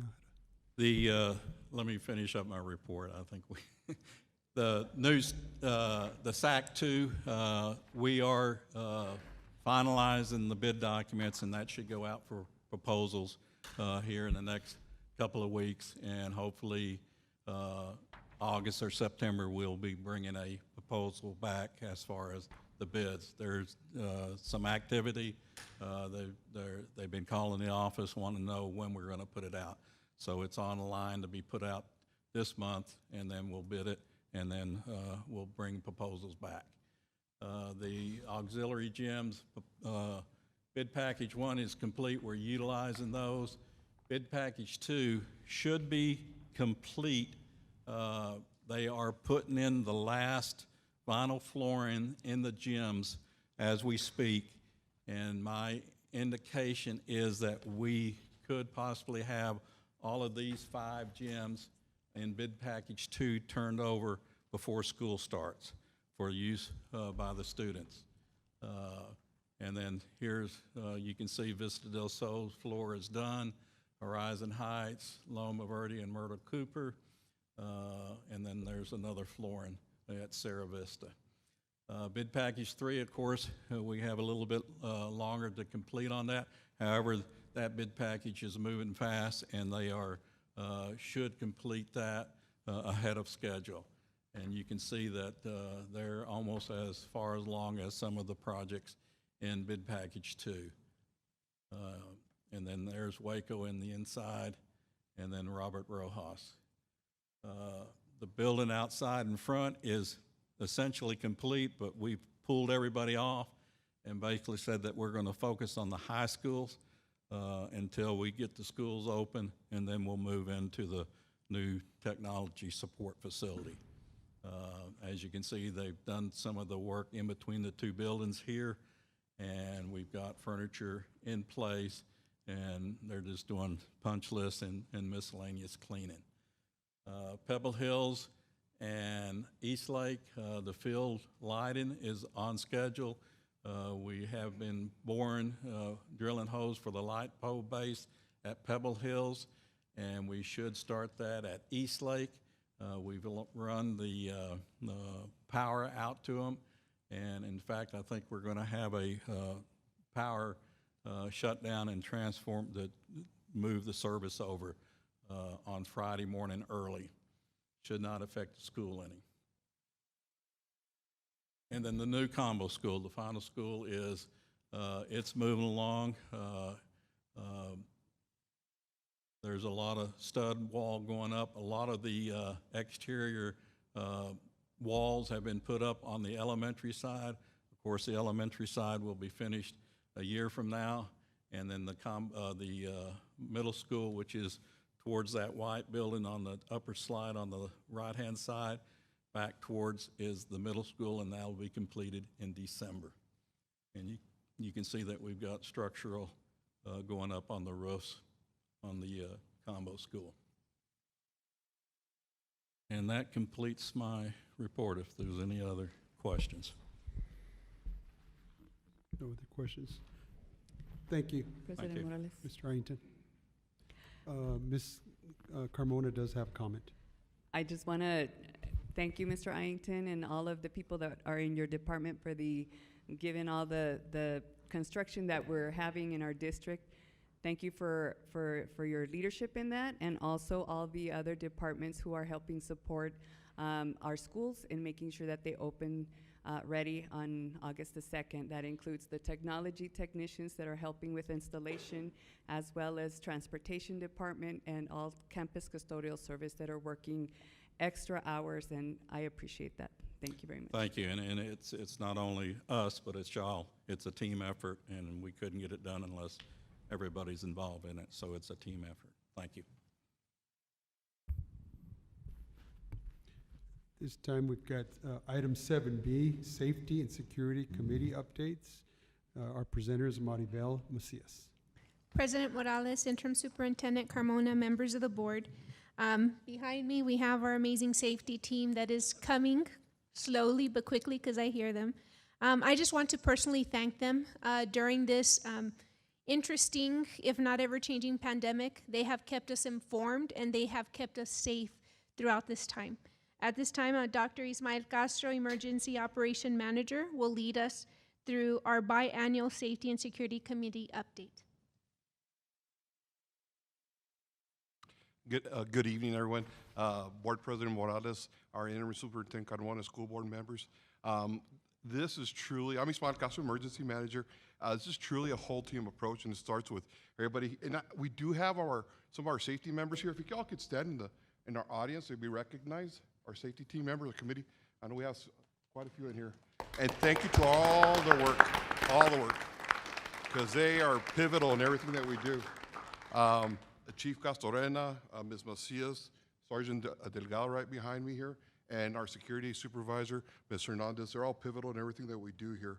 So thank you all. Thank you so much. Alrighty, so we do our set of response protocol, our emergency drills to secure, lockdown, evacuate, shelter, and hold. So we're required by state law, Texas Education Code, to conduct these drills. And on there, you'll see on your manual there, the frequency that we have to conduct the drills. So we go through all this every year. And so one of the things that we do is we train a lot. Our school administrators are trained with the SRP, Static Response Protocol, through the Texas School Safety Center, and we turn around that training to everybody within our schools and within our school district at the non-instructional facilities. So this year, from all the drills that we did this past year, we did 867 of them. And again, this is state law now, about over a year old now, 2 years old now. It's Texas Education 37.114. We're conducting our drills at our schools. Okay, we also do a lot of the active shooter training. We actually finished up this year. We started off the year with training our assistant principals and our principals, over 140 of them, and we do the train-the-trainer model. So what they do is we train them, and they turn around the training to their campuses. Actually, with their professional development week, they're gonna go back and train everybody. And the way we do our train for active shooter training is it'll be myself, Sergeant Delgado, and Officer Hernandez will do the training for everybody. So we're certified through the alert organizations for civilian response to an active shooter event. So we turn that training around to everybody, and then we go back around and train everybody in our schools. Alrighty. And we also, with our security, we're actually ramping up our security training. We've done our crisis prevention trainings for our security personnel. I want to especially thank our special education department because they were instrumental in providing that training to our security personnel, so thank you so much. And then we also do the Stop the Bleed training. So again, this is House Bill 496. We've been training a lot of folks, our transportation, our security services, our nurses, that we partner through the Department of Public Safety, DPS, and Sergeant Delgado is our point of contact for that. And he basically works with them. They bring in the training, and then we schedule the training for everyone. So we also trained our coach, our special education department. They came in and got trained as far as how to use the tourniquets in case of an emergency. I know we're so in tune with active shooter events and using the tourniquets, but in our schools and our daily operations, there's accidents that may happen, and these come in handy. We also have our AEDs, so each of our AEDs in our campuses, they have the tourniquets in there, so they're available to our campuses for that in case something happens there. So far we've trained 103 individuals. We also have done our COVID testing and also our vaccines throughout the school district. We trained, and I kind of chuckle because this is a whole team approach. And this room, the way it's set up here, I have other visions of this room because we trained a lot of administrators, teachers came through this room to be trained COVID testers. So kudos to all our campuses. Each campus was certified as a COVID testing site, and they went through the process. We had to take an online test through the Texas Division of Emergency Management, TDEM, and then we were certified, and then we turned the training around to everybody. So they came through this area right here, they got trained, and they actually got COVID tested. And we started this back in October, last part of the month, when TA released all the PPE and COVID tests to school districts. We're able to turn around that training to everybody. So we started in November, December, and then we really ramped up to have the testing over in January at our campuses. So it really, really helped. So here's some of the pictures from our campuses as they set up their sites and they start doing the COVID testing. Some of the more pictures here. Or COVID site, and they did a great job. They did a great job. So they had to set up certain tables, they had to have the QR codes, they had to wear the PPE, the shield, the face masks, N95 masks, the gloves, the gowns, and they did a great job. We had to train them how to put everything on. We're educators, so we're not in the medical field. So when Texas Division of Emergency Management rolled this out to us, they had a non-medically trained piece of it, and we all did this. So they showed us how to do all that. We trained everybody in our school system. So here's some more pictures from our schools. Now, again, they did a great job. They did a great job. And we also continue the testing here at the DSC in transportation. So here's some numbers. Our district, and kudos to our school district, because over 55,000 people got COVID tested in our school district. And then also we partnered with the city and the state, Texas Division of Emergency Management, and we're able to test over at the SAC. And that's to remember again the phone call from Chief Rodriguez from the Office of Emergency Management telling me, Ismael, this is on a Saturday. I think we're doing graduations back then. He goes, can we set up a COVID testing site on Monday, up and running on Monday at the SAC? So we were there on Sunday, setting up tents, setting up whatever we could, and we helped the city, and we got the site up and running. So with that, we tested 76,000 people. It was open to the public. It was open to our employees here in our school district. Over 132,000 people were tested in our school district. That included the SAC, and that included also all our campuses. So great job with our school district in getting that out to our community and to our stakeholders here. We also did our vaccines, and I do have Ms. Kelly Moreno here, and also from the employee clinic, and Ms. Madrid here from our nurse manager, and we teamed up with anybody. They had the COVID vaccine from Immunize El Paso, UMC, Providence, Hospitals of Providence, UTEP, the City of El Paso, obviously our employee clinic, and we provided vaccines. This started back in February. We started rolling out all the vaccines, and our police center, our SISD Police Dispatch Center, our headquarters there serves as a hub for our COVID-19 vaccine. And I'm looking across our school board members. I think some of you have seen the site. And I'll tell you what, we have it down to clockwork where if they were to call right now, we could have it run in 2 hours because we know how to set up the system. We know, and they come in and basically give the COVID-19 vaccine. So kudos to our police department and everybody that partnered with that. So here's some pictures from our vaccinations efforts. And this is at police services. We did do some at our schools, and you'll see some of the pictures coming up here. Okay, you see some from the Hospital of Providence and the Immunize El Paso. You saw that. Most of these pictures are from our police headquarters where we did the vaccinations. I'm looking at the picture here, bottom left-hand corner. That was one of the first sites we did over at Socorro Middle School. At Sanchez Middle School. We did a site there, and we went out there, we walked through the site, we set up with everybody, and then we ran with, I think it was this one was with our employee clinic, and we started the vaccinations there. We also recently did them over at Socorro Middle School, so we started hitting those areas out in the rural areas so that way people can have access to the vaccine. Okay, here's some more pictures on our vaccine. And we have a calendar going for our vaccinations. Started back in January. First one was January the 9th, where we were able to vaccinate people using police services as a drive-through facility. And then all the way through February, you see the different vaccination sites. March, we continue with that. And then April, May, June, and then I want to point out here, July, this week, we're actually vaccinating folks this week at our schools. And we're actually, what we did is we partnered with the city of El Paso, and we actually set them up at our registrations. So when the kids are coming in to register, especially we're targeting the 12 and under. So when the kids are coming in to get registered, we're setting up the sites right next to the registration area, so that way they can get vaccinated. So we offer it to them. We're going to have one tomorrow over at Hernando. We have the site already set up, and then we're going to have East Lake High School, Slider Middle School, and then Herschel Antoine. So we have those sites set up. And one of the things when we did our site walkthrough today with East Lake, the city of El Paso, it's a fire department that's doing the vaccinations. They're open to setting up wherever they can. So they're attaching themselves to a lot of activities throughout the city to be able to offer the vaccine to folks. Okay? And here's, I want to go quickly through this next slide here, some of the numbers and some of the numbers here as far as our vaccinations. Okay? And, oh, I'm sorry. In the bottom of the slide there, you'll see how many vaccines have been given out through our school district, 11,000 vaccines. That's to employees and students and at our different facilities, whether at our campuses or whether it's police services. Okay. And one of the things we're going to be setting up here is our multi-year, multi-agency active shooter exercises. What we're going to do is we're going to partner with different agencies in coordination with our police services, and we're going to set up a schedule, and we're going to start doing active shooter actually exercises at our campuses. One of the things that we found out is we're going to set them up. Obviously, we're going to go through the process of setting up with the schools, and we're looking at doing them during intercession. So this first year here, you have 2022, and I don't think you have that in your booklet. We just added on that. So if you're looking at your book, you won't have that. Well, we can provide you with PowerPoint so you can have this. So you'll see that. You'll see October of 2022. Okay, and we're looking at different campuses, so that way our police officers and different agencies are involved, so they can get familiar with the campuses.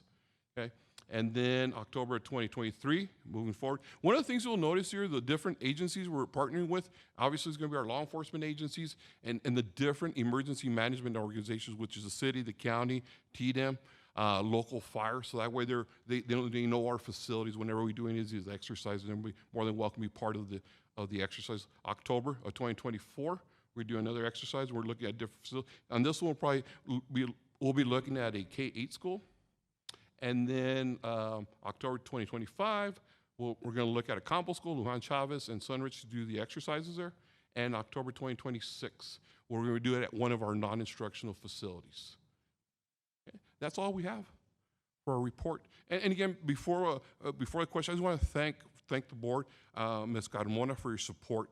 Everything that we do here is geared towards keeping our students and our staff members safe. And it's a lot of training. It's a lot of training. And then as human beings, as we go into the next year, a lot of retraining because people need to get, just keep on training and letting them know about our procedures. And especially our Safety and Security Committee, thank you for everything they've done for our school districts. So at this time, if you have any questions. Do we have any questions here? Dr. Castro, we appreciate your presentation, and I want to, on behalf of the board, I'd like to thank the safety and security team, along with all the members that support you and support our district. Thank you. Thank you.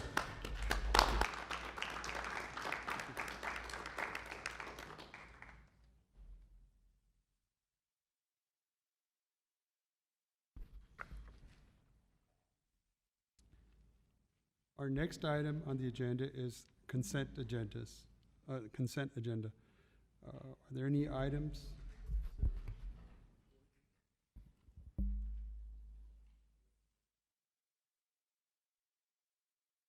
Motion to approve consent agenda? Second. Can we go ahead, Mr. Castellano, you'd like to pull a couple items before we, okay.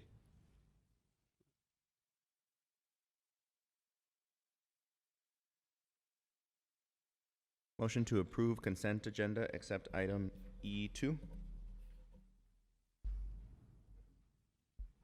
Second. We have a motion by Mr. Nahara, Michael Nahara, and a second by Mr. Pablo Barrera to approve the item as presented. Are there any further discussion?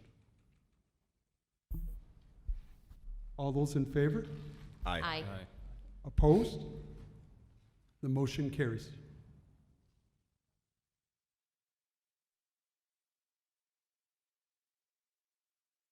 We're going to go ahead and discuss the item that was pulled at this time. I believe it was item E3? E2, sorry. Go ahead and. It's me again. Hi. Consider, let me make sure we got E2 agreement and consider approval of contracts agreement. Go ahead. I don't know who pulled it. I'm I not did. quite sure. Oh, hi, Mr. Castellano. How are you? doing? Yes. Yes, sir. I'm sorry, just to clarify, it's item Education Center, Service Center, Region 19, TEACS Resource System. Is that correct? Yes. Thank you. Can you explain that real quick? Yes, sir. I'd be happy to. So the TEACS resource system is what we use. It's part of our curriculum. That's what we use to vet. Well, our curriculum is the TEACS, and then what the TEACS resource system does is it, if we didn't have it, it would make us. I'm trying to put it in layman's terms so that you would understand it. But what it does is it creates a year at a glance. It helps us with how the TEACS are taught. In our when we're doing our planning, it writes the curriculum for us per se, and what it does is that because we don't have curriculum writers in the district, and many districts in Texas use it as well, and I want to give it justice to explain it to you in that aspect. And I understand, so this is important. This is an important program. Yes, absolutely. Well, because we don't have the personnel to write curriculum, so what it does is it writes the curriculum for us, it lays it out for us. And the whole reason I pulled it is to it's $300,000. Yes, sir. And it was brought to my attention that this is underutilized, that it's not used to its full potential. And that is my concern. If it's so important to the district, why isn't it being used fully? I mean, and you can answer that if you wish. I'd like to. Yes. So when I became the chief academic officer about 3 years ago or so, I think there was some systems in place that need to be in place, and we started an audit. And as a matter of fact, Ms. Carmona is the one that put the audit in place. We have established systems. We're, as a matter of fact, getting ready to come out of that audit. So what we've done is we've put systems in place to ensure that we're making sure that it's used during planning time, that it's used during PLC time, making sure that we have those checks and balances. As a matter of fact, our usage and the way that we use the TEACS resource system has improved so much in the last 3 years that Region 19 even asked us to do a video to present in the state of Texas because of the huge improvement that we did. So your statement might have been true, and I think that we could always improve on our practices. Don't get me wrong, Mr. Castellano. Constantly we're trying to do that. And that's exactly what I want to get to. And yeah. It was also brought to my attention that there were other programs that were, well, you know what, that'll come up later. But I understand the importance of this, and now we're utilizing it to its full potential because that is a lot of money, and if you all want the money for the programs, it has to be used, and that's why I pulled it to make the emphasis on this. I know I've heard TEACS, that word, a million times from my wife. Yes. And I understand how important it is, but if it's not being utilized, then there is something in the system that is not ensuring that we are using it properly. Yes, sir, and I think that you have a very valid point, and we're actually creating systems now in place for the other thing you were talking about, to ensure that we're not duplicating services, that we're not wasteful with the money, to making sure that we have those systems in place to ensure that we have those checks and balances so it is being used. But I could guarantee you the TEACS resource system, in the last 3 years, we've seen huge improvement in the usage, been working very closely closely with the assistant superintendents, and they ensure that the principals are using it with their teachers during that PLC time. They monitor that process. We have Mr. Garcia, I had him come up here because he works very diligently with the Sky coaches and the instruction officers to ensure that we get the processes out, the systems out, and then the assistant superintendents help us to make sure that they're being used at the school level. But when we do all our planning, like last week we had the Sky coaches, this week we had the WIN, TRS is a big part of it, and we need it. Like I said, we don't have curriculum writers in the district to help us with that curriculum. Thank you.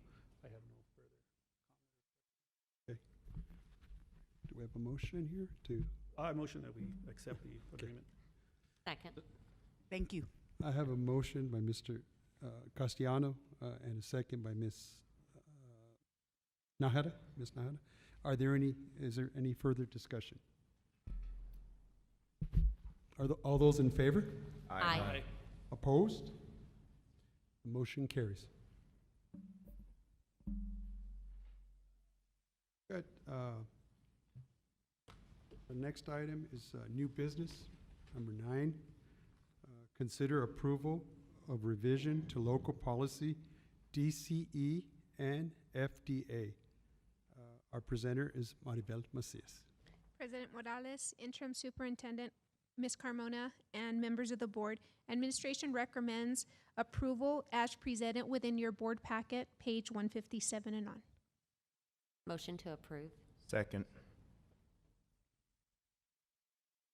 We have a motion by Ms. Nahara and a second by Mr. Nahara to approve this item as presented. Is there any further discussion? All those in favor? Aye. Opposed? The motion carries. Thank you, Ms. Macias. Item 9B, discussion of possible action regarding proposals for superintendent search service. Our presenter is going to be Tony Reza. Go ahead, sir. Yes, President Morales, Interim Superintendent Carmona, and members of the board. In your packet is a proposed timeline for the selection of a firm to provide superintendent search services. That timeline recommends having a special board meeting for the board's review or interviewing of the firms submitting proposals and the selection of the firm to conduct this service. You also have the minimum requirement for the firms or individuals submitting proposals, as well as a listing of the additional information that will be requested as part of the solicitation that is being requested. The administration is requesting guidance on whether to move forward with this solicitation, and if so, if the timeline listed is satisfactory. And finally, if you would like to amend or add to the minimum qualification that was listed on page 163. So I'll just list the minimum qualification that we're listing currently is 10 years of experience. If the board feels that's too high, we can certainly amend it to 5 years or 3 years. But we feel that of the 4 firms that submitted proposal the last time, 2012, we feel like at least 3 of them would meet that qualification. We're also looking at a timeline if the board wants us to proceed. We were on Thursday, we would start soliciting the solicitation. We'd send it out. We're looking for 2 weeks of advertising this solicitation. We'd look at around August the 5th to see if we have solicitations that meet the requirements. If the board's desire, we can extend it another week, and then certainly review the proposals on August the 12th to the 13th. We would then look at the submittals, make sure that they meet the minimum qualifications, and then we would present to the board and recommend a special board meeting where the firms that meet the qualifications would present their qualifications, their history, their philosophy, their timeline to the board, and the board would make a selection.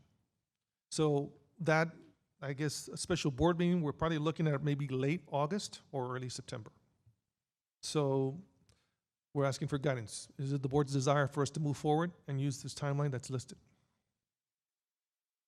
Motion to approve the solicitation with option 1. Sorry. Motion to approve, correction, motion to approve or to move forward with the request for solicitation with the application of option 1, which is the administration internal review for minimum requirements. The board would not see any solicitations that are submitted for organizations that don't meet the minimum requirements. That's correct, sir. Second. We have a motion by Mr. Michael Nahara and a second by Mr. Castellano to approve the item as presented. Is there any further discussion? Discussion. Yes. Go ahead, Mr. Guerra. I think at this time, obviously, we do need to do a superintendent search, but I think at this time, I think we're rushing it. The reason why I say that we're rushing it right now is that right now, the district is under a TA investigation, and I think that if we rush it right now, I think we should wait until the TA investigation comes to a conclusion, because if we go out for a superintendent search, we're not gonna get qualified candidates to come out and apply for SISD. I mean, we have a great district, but people that are going, good qualified candidates are not gonna wanna qualify, or not gonna wanna apply and wanna look at our district, because we're under investigation right now. And I think if we wait till we finish the T investigation, and we don't know how long this is gonna take, it might take a couple of months, it might be shorter. I think if we wait a couple of months, wait till this T investigation is over, and then we go out for a search firm. I don't think at the moment we're in a rush to do this right now. I think we're doing, Ms. Carmona's doing a great job. We have a great cabinet behind her. I think if we wait, see what's going on, once the T investigation's over, and then we go out for a search firm, and then we'll get better candidates to apply for the position, and then we won't rush this. I think that's the best way to go about it. We want to make sure we have the best qualified candidate to come and work for Team SISD. And I think we shouldn't rush this. It's only been a month and a half, maybe I think a couple of weeks, and I think we're just rushing this for no apparent reason, and I think we're not gonna look out for the best candidate. I think that we should sit back and wait a minute for, hold on. There's no reason to go out there and rush this. For search firms, it's gonna take about a month. And I think we should just sit back and wait for a minute. We have a great staff behind us. They know what to do. And I think we should just wait until the TA investigation's over. With all due respect, Mr. Guerra, a TEA investigation could take up to a year, and possibly longer than that. If we were to wait for that, it would be difficult for our district to work without a superintendent. But that is what normally something like accreditation investigation takes, up to a year to possibly a little longer, depending on the situation at hand. So I would not think that 2 months would be the timeline. I would imagine it would be a lot longer. And Well, we're talking about a year or so. I think we may be looking at a little bit of not so much of a rush, and we're going to rush into anything if we're going to have that time. Well, we are rushing because we're doing a search firm right now. We're not sure if it's gonna take a year. Maybe we do a timeline and say, let's give it till December. Let's give it to the spring. So we're taking a guess, but we're saying about a year. So we're doing a search firm right now within a month. We are doing a rush. It is a rush. Morales. Go ahead, Mr. McCannat. I think if we think back on what our previous superintendent search was, it's not a rush. And while I certainly understand Mr. Guerra's concerns, I think to, position it that way is to put over a cloud this district that doesn't even exist. I mean, there's a TE investigation, but I think any superintendent who would choose to come here would know the difference between, an investigation where, that would tarnish the reputation of the district, and something that just needs a corrective action plan that needs to be executed, and who can undertake that effort to do so. We're not hiring a superintendent right now. We're not even recruiting one. We're trying to determine whether we submit a request so that the experts who can come to us and propose to us, and we can ask them that question. Do you think it's bad for us to search for someone right now? Do you think we'll get high quality candidates? Do you think that this TA investigation is going to discourage candidates from applying? We can ask them all of that before we even engage any of them. All we're doing is saying, we need a superintendent, we have an opening, we need help, because none of us knows how to recruit a superintendent. You know, we also don't have the connections to do so either. All we're doing is asking, hey, who's interested in helping us? And we're waiting to see who raises their hand. The timeline is a proposal so that we know what direction we're going in. That's also not written in stone either. We can extend it, we can protract it, we can, you know, maybe the superintendent search firms will tell us your timeline's unreasonable. Okay, nothing is written in stone. We can come back a week from now in another board meeting and change it all together. But if we choose not to move forward with this, we're just, you know, neutralizing ourselves. We're just waiting to wait and taking no action, which I don't think is the right way to go. So, Mr. Morales, and just to Go add ahead, to Mr. Barrett, go ahead. to what's being said, I mean, I think if we're out looking for one either way, if a superintendent wants to come to this district under an investigation, to me that speaks highly of him or her, because they're willing to take that challenge on. And I just want to volunteer this information. Certainly, the board can make a selection and ask that company to wait until they deem it's the time to move forward. I mean, that's certainly an option. Morales. Go ahead, sir. Go ahead, But Mr. Nahara. question, Mr. Reza, this is the request for solicitation, right? We're Yes, not sir. even selecting anybody yet. We're not, that comes under separate action at a separate date. This is just To move to forward. allow to publish the request. That's correct. And gather and receive solicitations and so forth. We have a motion in a second? Yeah, just to reiterate, we had a motion by Mr. Michael Nahara and a second by Mr. Ricardo Castellano. Any further discussion? All those in favor? Aye. Aye. Those opposed? No.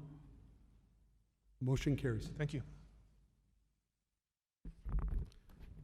Our next item is 9C, discussion and possible action on the hiring of an external auditor to conduct a full review of our district. It's got myself as a presenter, but Mr. Ricardo Castellano will go ahead. I'll yield it to him. I asked this item to be placed on the agenda, especially in light of where our district is at right now. We need the information from the district that an external auditor can provide us that's unbiased, that we can make proper decisions up here. We can present to the constituents the health of our district, and we can take that information and give it to the next superintendent so he can see what needs to be addressed. The external auditor is just going to provide recommendations on where we're at. And if there are issues that need to be addressed, they will be brought to the attention. It's an unbiased approach to look at this district where there's no fear of retaliation for speaking out and speaking forward. And we need that at this time. I brought up the point about the TEACS training, and I understand there was an audit where programs were duplicated or not being utilized. And that's what an external auditor will also identify, our efficiency. Are we performing to the task that's at hand? Are we providing the best customer service available? Where are our deficiencies? I did not ask how much in programs that we purchased that were not being utilized at all. I didn't get that dollar amount, but I'm sure it's substantial because these programs aren't cheap. We are here to support everything you all need to get the education done, but if you ask for it, it needs to be utilized. But if we're not utilizing it, we don't know up here, and we're just approving more programs to come forward. So this external audit will allow us to look at that. It also covers the compliance. Of course, we're already under TEA, but it goes beyond that. It will go into our financials. It'll go into our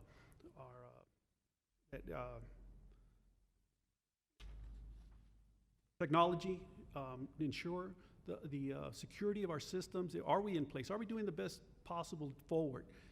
This external audits aren't quick. Of course, it's going to take a while, and we can get them in motion now to address the issues when the superintendent comes online. And I'm sure it's going to take 6 to 8 months to run an external audit a district this big. But it's something we all need, and if it shows that there are minor changes, it shows we are doing a good job.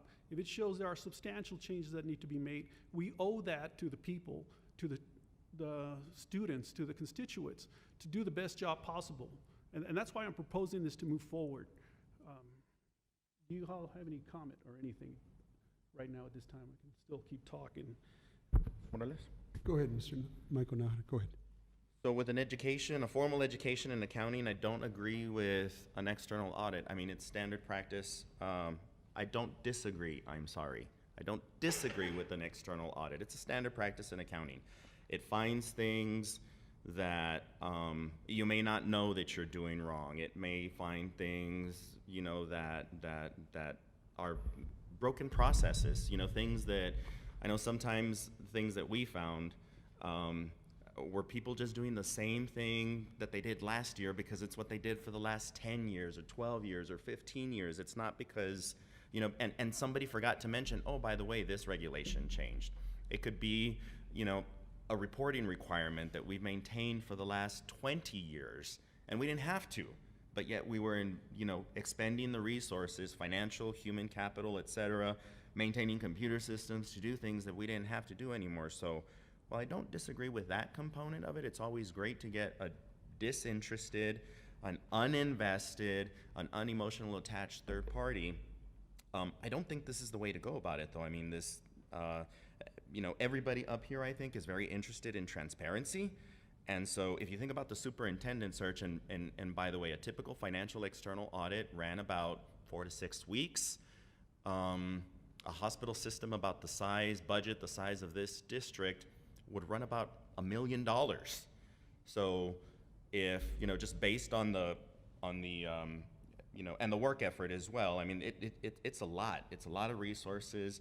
And so to think just that an audit would run 3 to 6 months, imagine the cost there. So if the board were to approve this, what we're approving essentially is a blank check for work that we don't even know what the scope is. What are they gonna look at? Where do we think the issues are? You know, initially, what we should do, just think about the superintendent search, the request for proposal for a superintendent search that we just discussed. That's where we need to start. We need to publish the solicitation. We need to have firms that are qualified to do this. We need to publish what those qualifications are. They need to describe to us what they will do, what they've done in the past, who else they've worked with, what their findings were. If we have concerns with compliance, then we need to make sure that's part of the scope. If we have concerns with, you know, our financial audit, which we get a yearly audit, so I know that's not gonna happen. But right now, this says nothing. It says a full audit of the district. What exactly does that mean? So we owe it to the community to get those requests for proposals, understand what it is, and to be able to explain to it what we're expecting for them to review. And then, you know, does it include them helping us resolve those issues, or is that, you know, something completely different? Again, I don't agree with the concept. I don't disagree with the concept. I don't disagree with the approach. I don't disagree for the necessity. Any good, and I keep saying agree, huh? I don't disagree with it. Any good organization does that, you know, introspective review, that audit, to make sure that what you think you're doing is the right thing, you know, and you have confirmation from somebody else. But I think there's a process that we need to follow. And this just isn't where we start. It starts with the request for a proposal to obtain these services. Mr. Morales. Mr. Nájera, Go with ahead, all due Mr. respect, Go ahead. I disagree. It's just like you said, right now we're not writing a check out, we're just getting the ball rolling to see what we're gonna do, and at that point, then we'll That's say. not what this says. That's exactly what it's saying. We still. No, it doesn't. There's gonna come to a Discussion point and where we're gonna have possible to action agree on the Well, amount that we're on gonna go ahead and do for the hiring audit. of an external auditor. Let's not talk over one another. Let's one at a time, please. That's what we're gonna have to talk about later on at a later date. If we approve this, at that point, we'll talk about the amount, whether we agree with it then, just like you got done saying about the superintendent right now. The motion could be made to request the RFP, like you just suggested. And we can look into that, and we can define the scopes that's necessary. See, this is not, yes, we haven't made the motion on this yet. So we can request the RFP on an external audit, and then we can go forward from there. We can define the scope and what we need. Because to be fair, we all need more information on where the district is standing, as well as our superintendent. Yes, sir. I have a quick comment, if I may. When was the last time external audit done on this district? I would imagine I would send that question to you. I can answer part of it. The answer is never.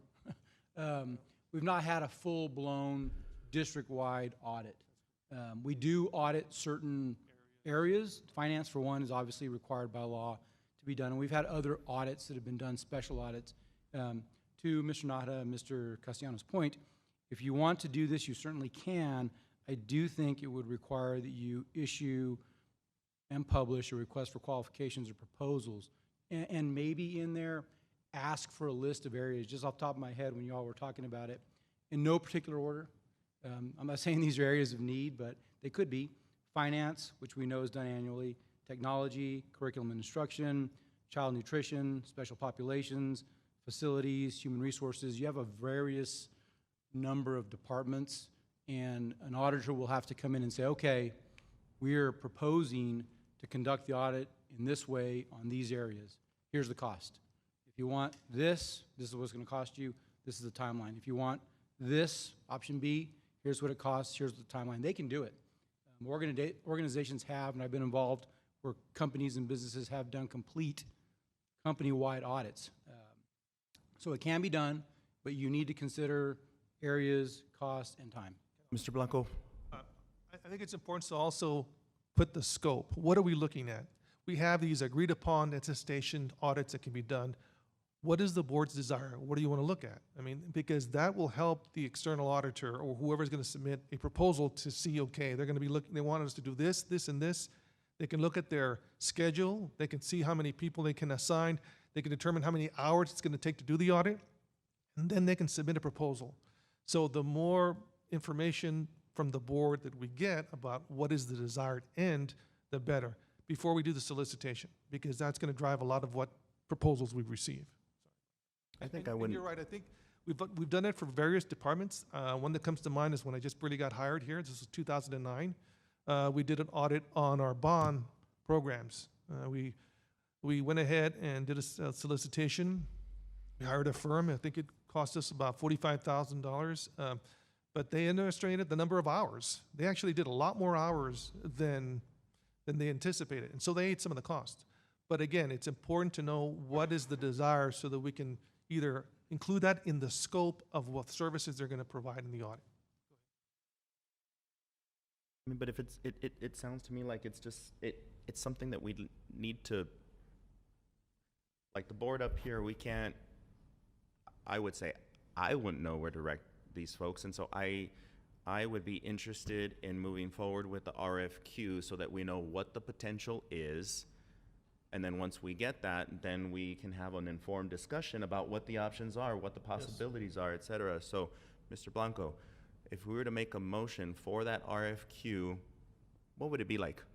You'd have to authorize the administration to issue the RFQ seeking proposals from firms to audit the district, and then allow the administration, I would suggest, to break out departments. We have a list of departments. You can go to the website and see it, include that list of departments, and then let the audit firms that are interested in doing it, and I imagine you're going to get some, come in and say what they would propose, because we don't, to Mr. Ressa's point, we don't know how deep they want to dig, how many hours they want to spend, or what they think it will require.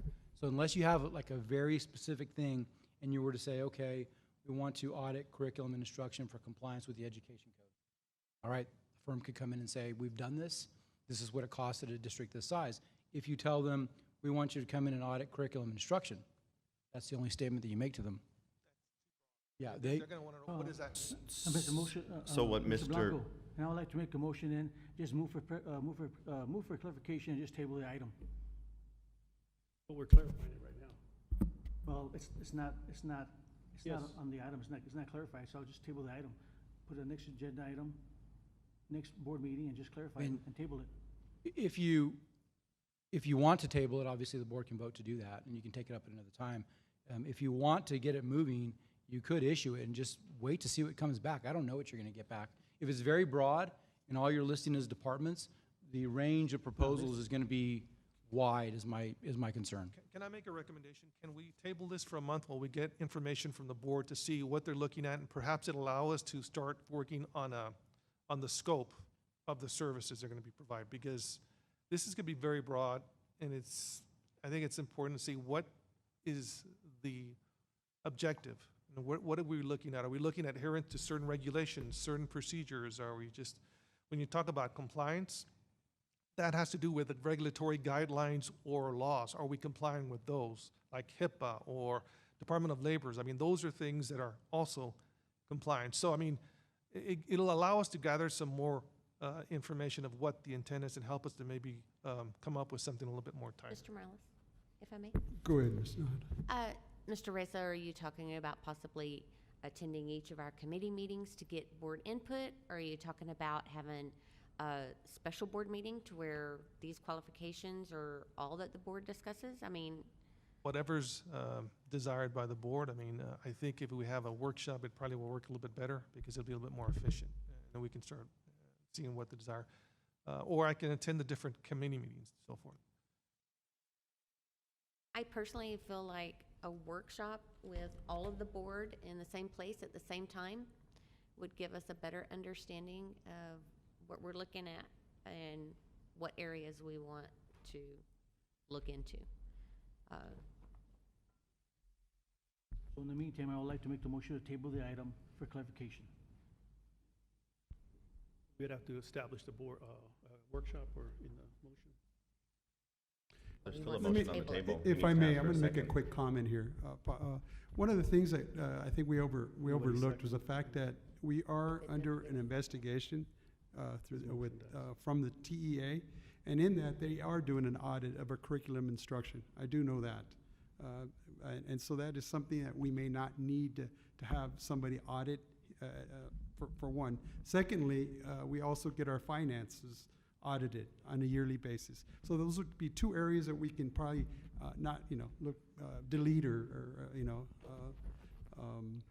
So with that said, I think that if anyone else would want to make There's a a motion on motion the of table. some type. There's a motion on the table, so we need to ask for a second. Motion is pending in Mr. Guerra's motion. There was a motion by Mr. Guerra to table this item For clarification. for clarification.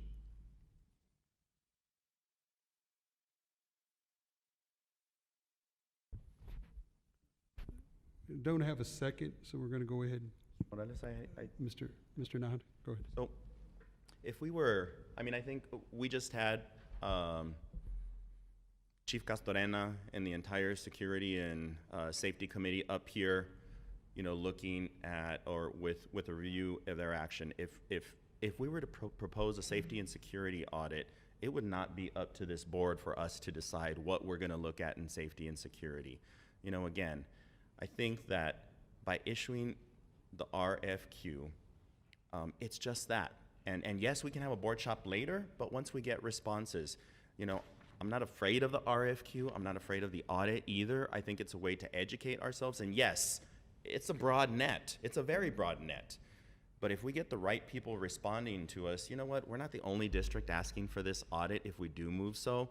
It'll be people who have done this before. They're the ones that are going to come to us. If we were looking at where we should install cameras, we'd hire a security firm, and they would tell us exactly where to put the cameras. We wouldn't say, well, I want one right here. No, they're going to make the suggestions for us. We're doing the exact same thing here.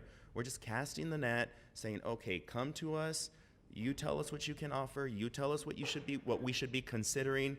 And then at some point, we can take all that information, absorb it, discuss it in a workshop, and then we define what the scope is. But we've also got an idea of what the cost is going to be too, and they can also share with us, look, these are the problem areas. You don't need finance. You get finance done once a year. You don't need, whatever the TEA audit is, or maybe they come back and say, well, you know what, I know they're looking at that, but that's a very limited scope. We need more. So again, I'm just saying, that the RFQ doesn't commit us to anything. It just helps us get more informed. And then, once we have that information, then we could have a workshop and discuss what the alternatives are, you know, what the options are, et cetera. Ms. Macias just whispered in my ear a good point. As part of the RFQ, you could include as one of the items for proposal for those firms to make a proposal on what areas they would say should be audited or could be audited. They might tell you, to your point, that finance doesn't need to be done because it's audited every year. And then when you get those responses back, the board meets, talks to the firms, listens to it. If you don't have enough information from that response to the RFQ, or if the firms come back and say, hey, this is too broad, we can't give you a price, then you can have a workshop to whittle it down. Maybe Mr. Blanco. work towards something. So what would that motion sound like? Just a motion to authorize the administration to issue an RFQ for proposals to conduct audit of various departments within the district. And then So they can moved. issue it. You could, That's my can I have a motion. motion? That's a motion. Second. What do you say? Yes, sir. Can we Second. go ahead and use that? As, Second You over there. don't- is that what- okay. You have that written down? Yeah. Yeah, we could Write it have down Mr. for us. I we knew could he have would. Mr. Nahada, just to be official, to have him read it out here. Hold on, I'll be right back. We have a motion by Mr. Nahada, and we have a second Second. by Mr. Pablo Barrera. Are there any further discussion? All those in favor? Aye. All those opposed? Motion carries. Thank you, Mr. Blanco. Thank you. Mr. Ressa, thank you. We're going to move to item 10, executive session. The meeting is to be closed for discussion with legal counsel to discuss personnel and real estate matters and to consider administrative recommendation for assistant principal position at Socorro High School under Texas Government Code Section 551.071 and 551.072 and 551.074. The time is 8:34, and we're going to go ahead and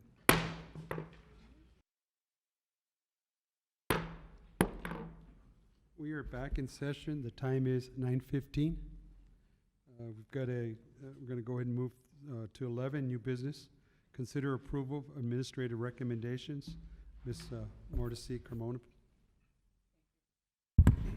President Morales, members of the board, administration recommends Erica Olivas to assume the role and responsibilities as the new assistant principal of Socorro High School. Motion to approve. Second. We have a motion by Mr. Michael Nahara and a second by Right here. Mr. Mena. Mena. Are there any further questions? All those in favor? Aye. Opposed? The motion carries. Thank you. Thank you. There are no further business for this board. The meeting is adjourned at 9:16.